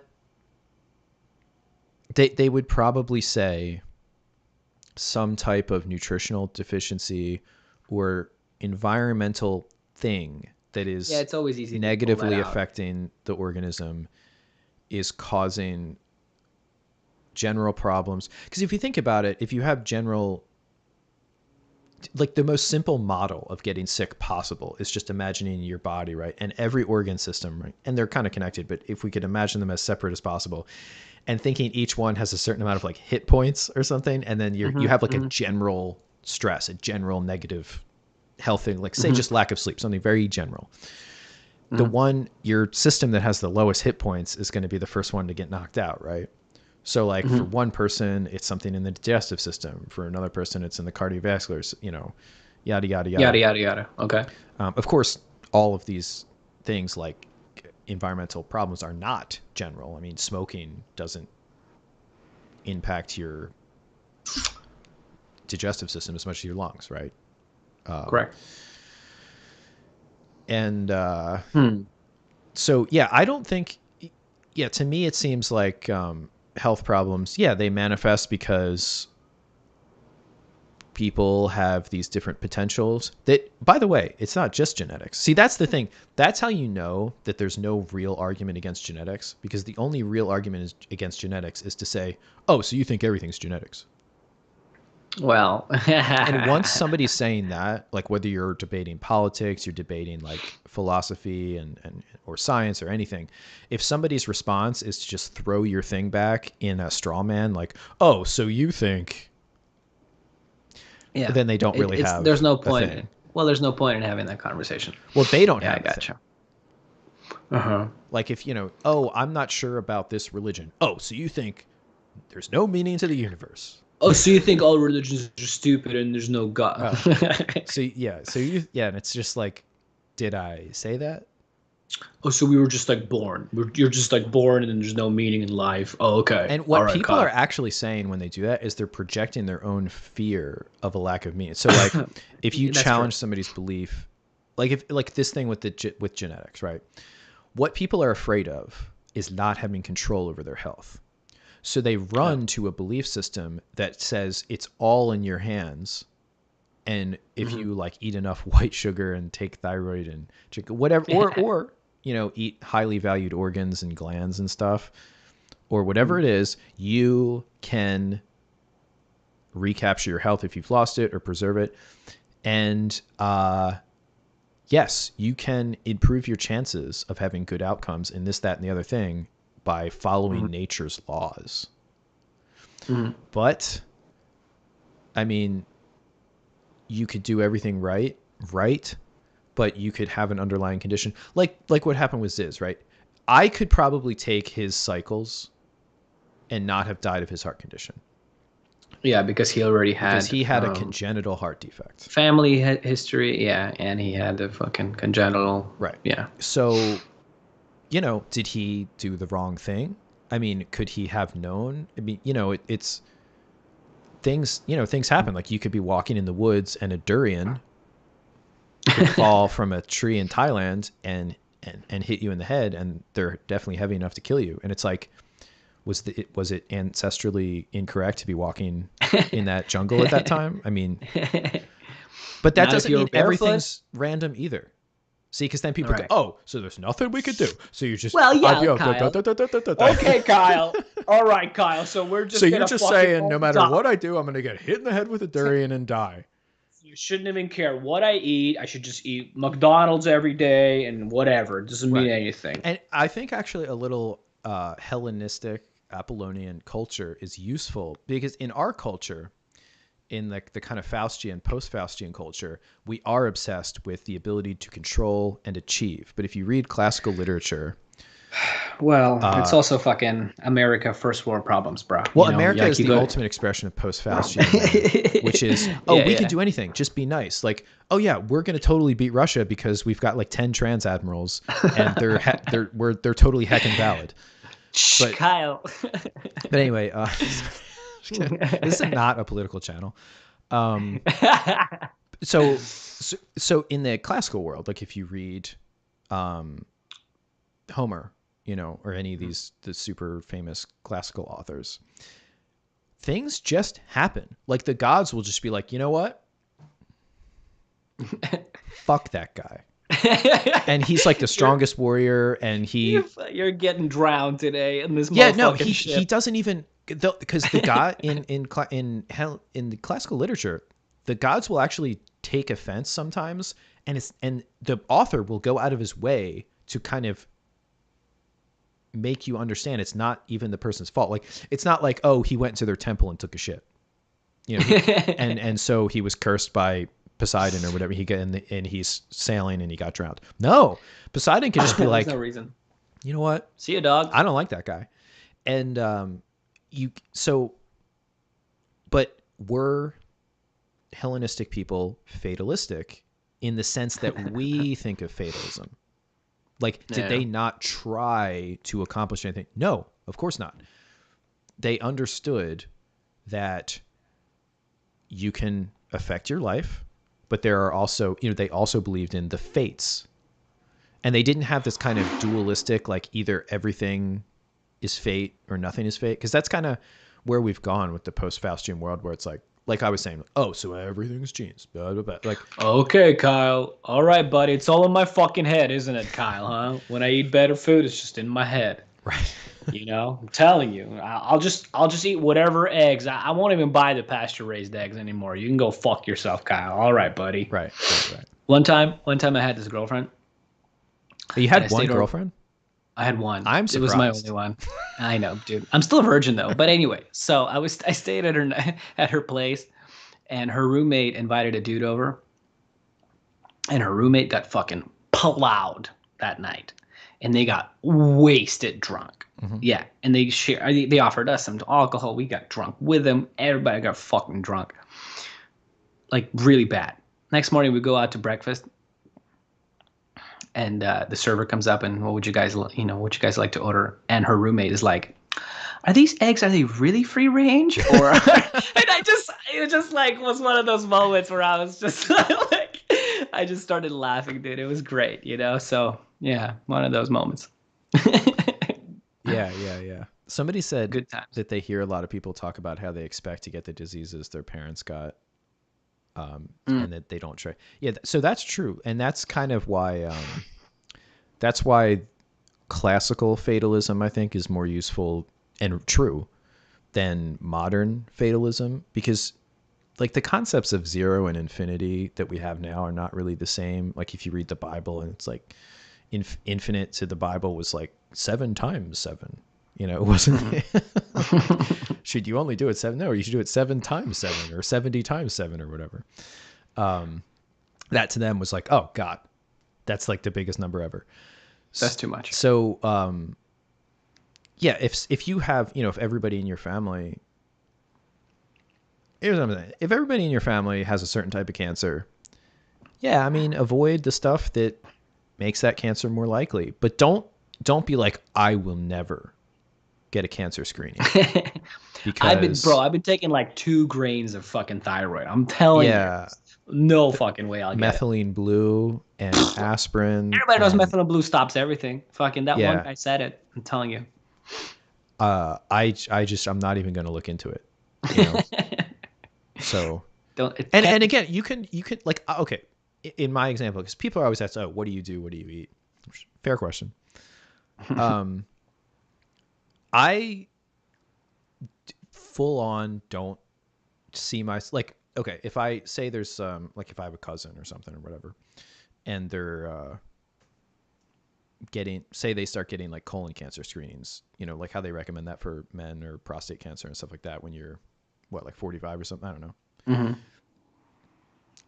I don't think I would need that as much as my cousin or whatever that doesn't do anything to take care. You know what I mean?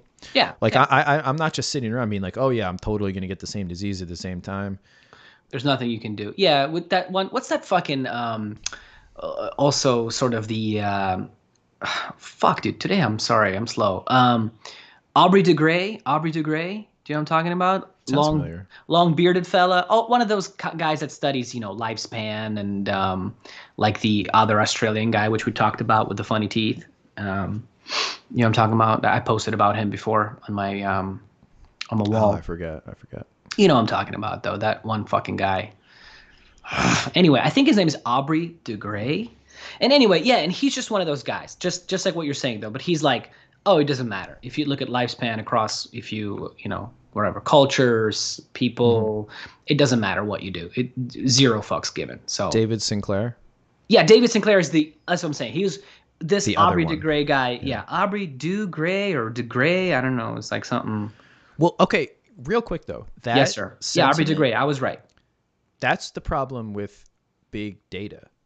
And this is why I said earlier, I was saying that everything you should, if you want to be a gold soul, you got to look at everything phenomenologically from the perspective of its effect on an individual and on a group, and understand the different, like, you can't understand a tree, like a pine tree, by just studying one pine tree.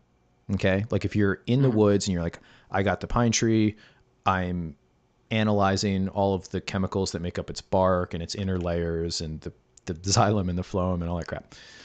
You can learn a lot about a pine tree, but you have to zoom out and see a forest of pine trees, because the pine tree interacts with other pine trees and non-pine tree plants and animals.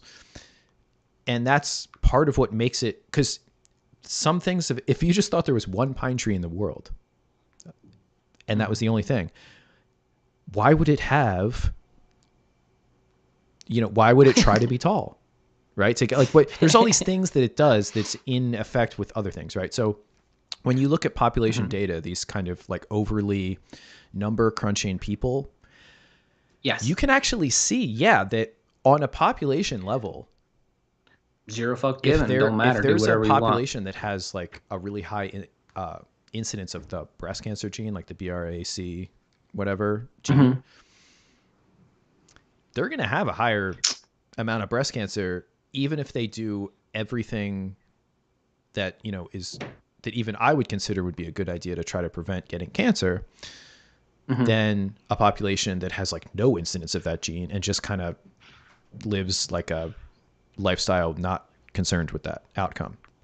But that's not the same thing as saying an individual person who has that gene shouldn't do things that are or even worry potentially about it, right? preventive of cancer. Yeah, because that individual person, you don't know, like when something says there's, oh, you have an 85% chance of getting something, medically, what that means is the population of people with the traits that we've found in you, and it's not all your traits. I mean, they don't know everything about you. They're just looking at one thing, whether it's one gene or you have a certain constellation of signs and symptoms. And of all the people we've studied that have that thing, 85% of them, this is their outcome, and 15% of them is the other outcome. That doesn't mean your outcome, you know what I'm saying? Yes. Is those numbers. However, those numbers are not irrelevant. Okay, go back 15 years, I think, or something like that. Brad Pitt lost his fucking mind. He's with Angelina Jolie now. You're Angelina Jolie's doctor. She wants to cut her tits off. What do you do? Off or on? We're keeping them on or we're keeping them off, Kyle? What do we do? Go. Keeping them on. Keeping them on? Oh, shit. You went against medical advice, son. Yes. Well, I got to say, that seems like almost like a horrific, macabre. You know what I mean? Like, yeah. It was wild, right? When it happened. I remember the shit. Didn't she also have a hysterectomy? Yeah, I think so. She had fucking everything. Essentially, all of her estrogen-sensitive tissues were removed. Yeah. You know what I would have tried first? I mean, you're starting to hear. You know what I mean? Like, bro, we're going. Give yourself somewhere to go. I would start with controlling estrogen and monitoring. Like if you get a biopsy and there's massive proliferation of breast tissue or whatever, I mean that's a serious thing. And but she didn't even have that. Correct. It was all prevented. Yes. It was all prevented. Yeah, it was literally like, here's your percentage chance, and she was like, it was like 90%, whatever. Okay, but still, yeah. But it was like, yes. So I don't know why in human nature people can't accept that genetic stuff is informative and that percentages can be relevant without going down that fatalistic path. I mean, I guess it's like this cultural thing I'm talking about with on like this kind of new Manichaean dualism of fates versus not, self-determination or whatever. It's just, I don't know. It's a little heady for people to think that way. Yes. All right. So you're not going to go for the full cutout right away. God damn it. Somebody said you got to admit that's big normies genetics. Yes, but it's because of... Wait. Admit what? Big normies? I lost you there for a second. So the Angelina Jolie idea of genetics is the normie conception of genetics. Like, oh, genetic testing show I have a 90 whatever percent chance, so I got to, yeah, the boobies get the axe. Cut your dick off. That's it. That's what you got to do. Yes, but it's because, and I felt like the same thing was happening during COVID times, the most retarded ideas on both sides require each other for counterbalance. So if you take away, if you just reject all bad thinking, if everybody, the level of gullibleness or whatever of the population determines how dumb the conversation is. Like it's like the over dumb window. And yeah, it actually kind of gives ammunition to people that would just say, oh, if you have this gene or if you have this, don't even, who cares? Just smoke, just do whatever, just eat, whatever diet. Don't think about it at all. Yeah, it's like they raise each other up right to new the levels people of that dumb. say, oh, it doesn't matter what your gene is because I take wheatgrass or whatever, and so I'll never get any disease. It's impossible for me to have any. Or like, I only eat, raw testicles and liver and like the most highly valued foods. I will never get a disease associated with, diseases of civilization. That cannot strike me down. Yeah. Those two things allow each other to exist, in my opinion. Yes, I agree with you, sir.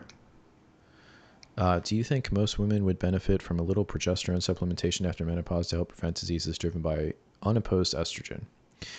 Yeah, but I think that, I don't know how much doctors do good blood testing, and probably should have some tissue testing if you're really going to get serious about it because of the issue with estrogen. Where are you going to do that? At your regular doctor? He's not going to fucking do that, dog.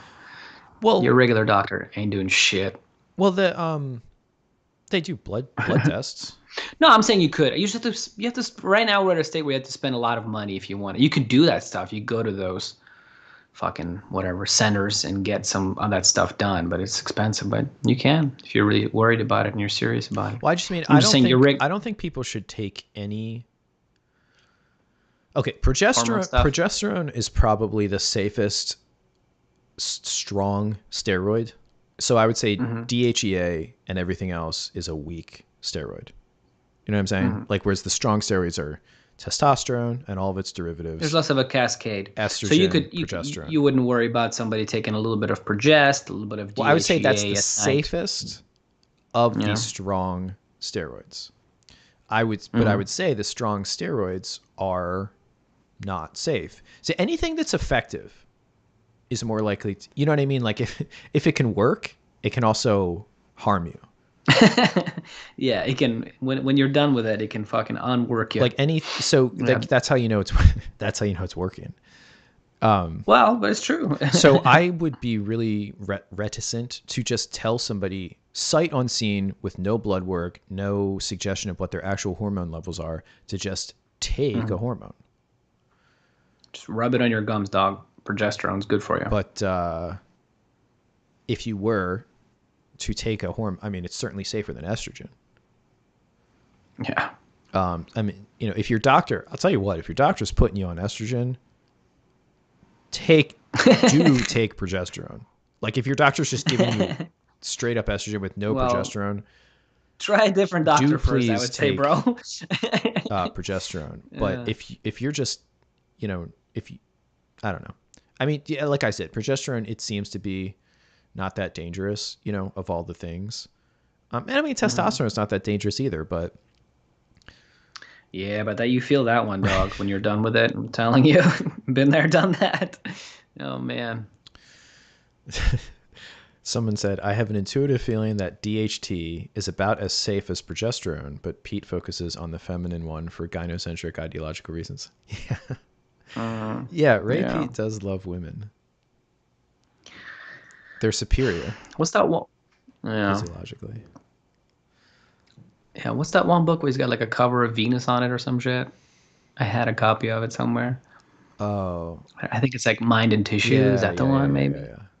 Yeah. I remember I ordered it. I didn't know what the cover looked like, I think. And I kind of got it and I was like, oh. It was funny.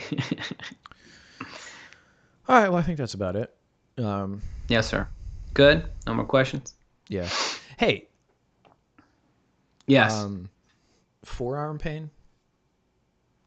Where, on the inside or the outside? Inside probably. Yeah, by the elbow. Like the, Uh, like, you've been doing anything? You've been doing a lot of like, well, you're getting it on top, so you gotta.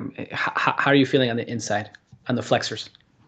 I think it's the top, and I think it's when I just like use it. It just You, kind of you haven't done close to jujitsu. the You've been only elbow punching, too. right? You've been boxing a lot. Yeah, but it was before that. Light dumbbells. Hmm. You can squat or just sit down. Put your knees up. Little sport. Reverse curls. High reps. 25, 25. And then this way. 25. Then stretch them out. Like imagine there's a wall right here. You just put your externally rotate your arm. Stretch. That'll stretch your flexors. And then you got to do one for your extensors. I do stretch. So I do stretch my, because I do like this. You got to take care of your forms do though when you're this, boxing, dude. You ever and I do see all the this. crazy like, professional boxers? You know how much forearm work they do? Because you have to. They get beaten up. So if you're boxing a lot or whatever, kickboxing, Muay Thai, you got to take care of it. So that's just basic flexor, extensor.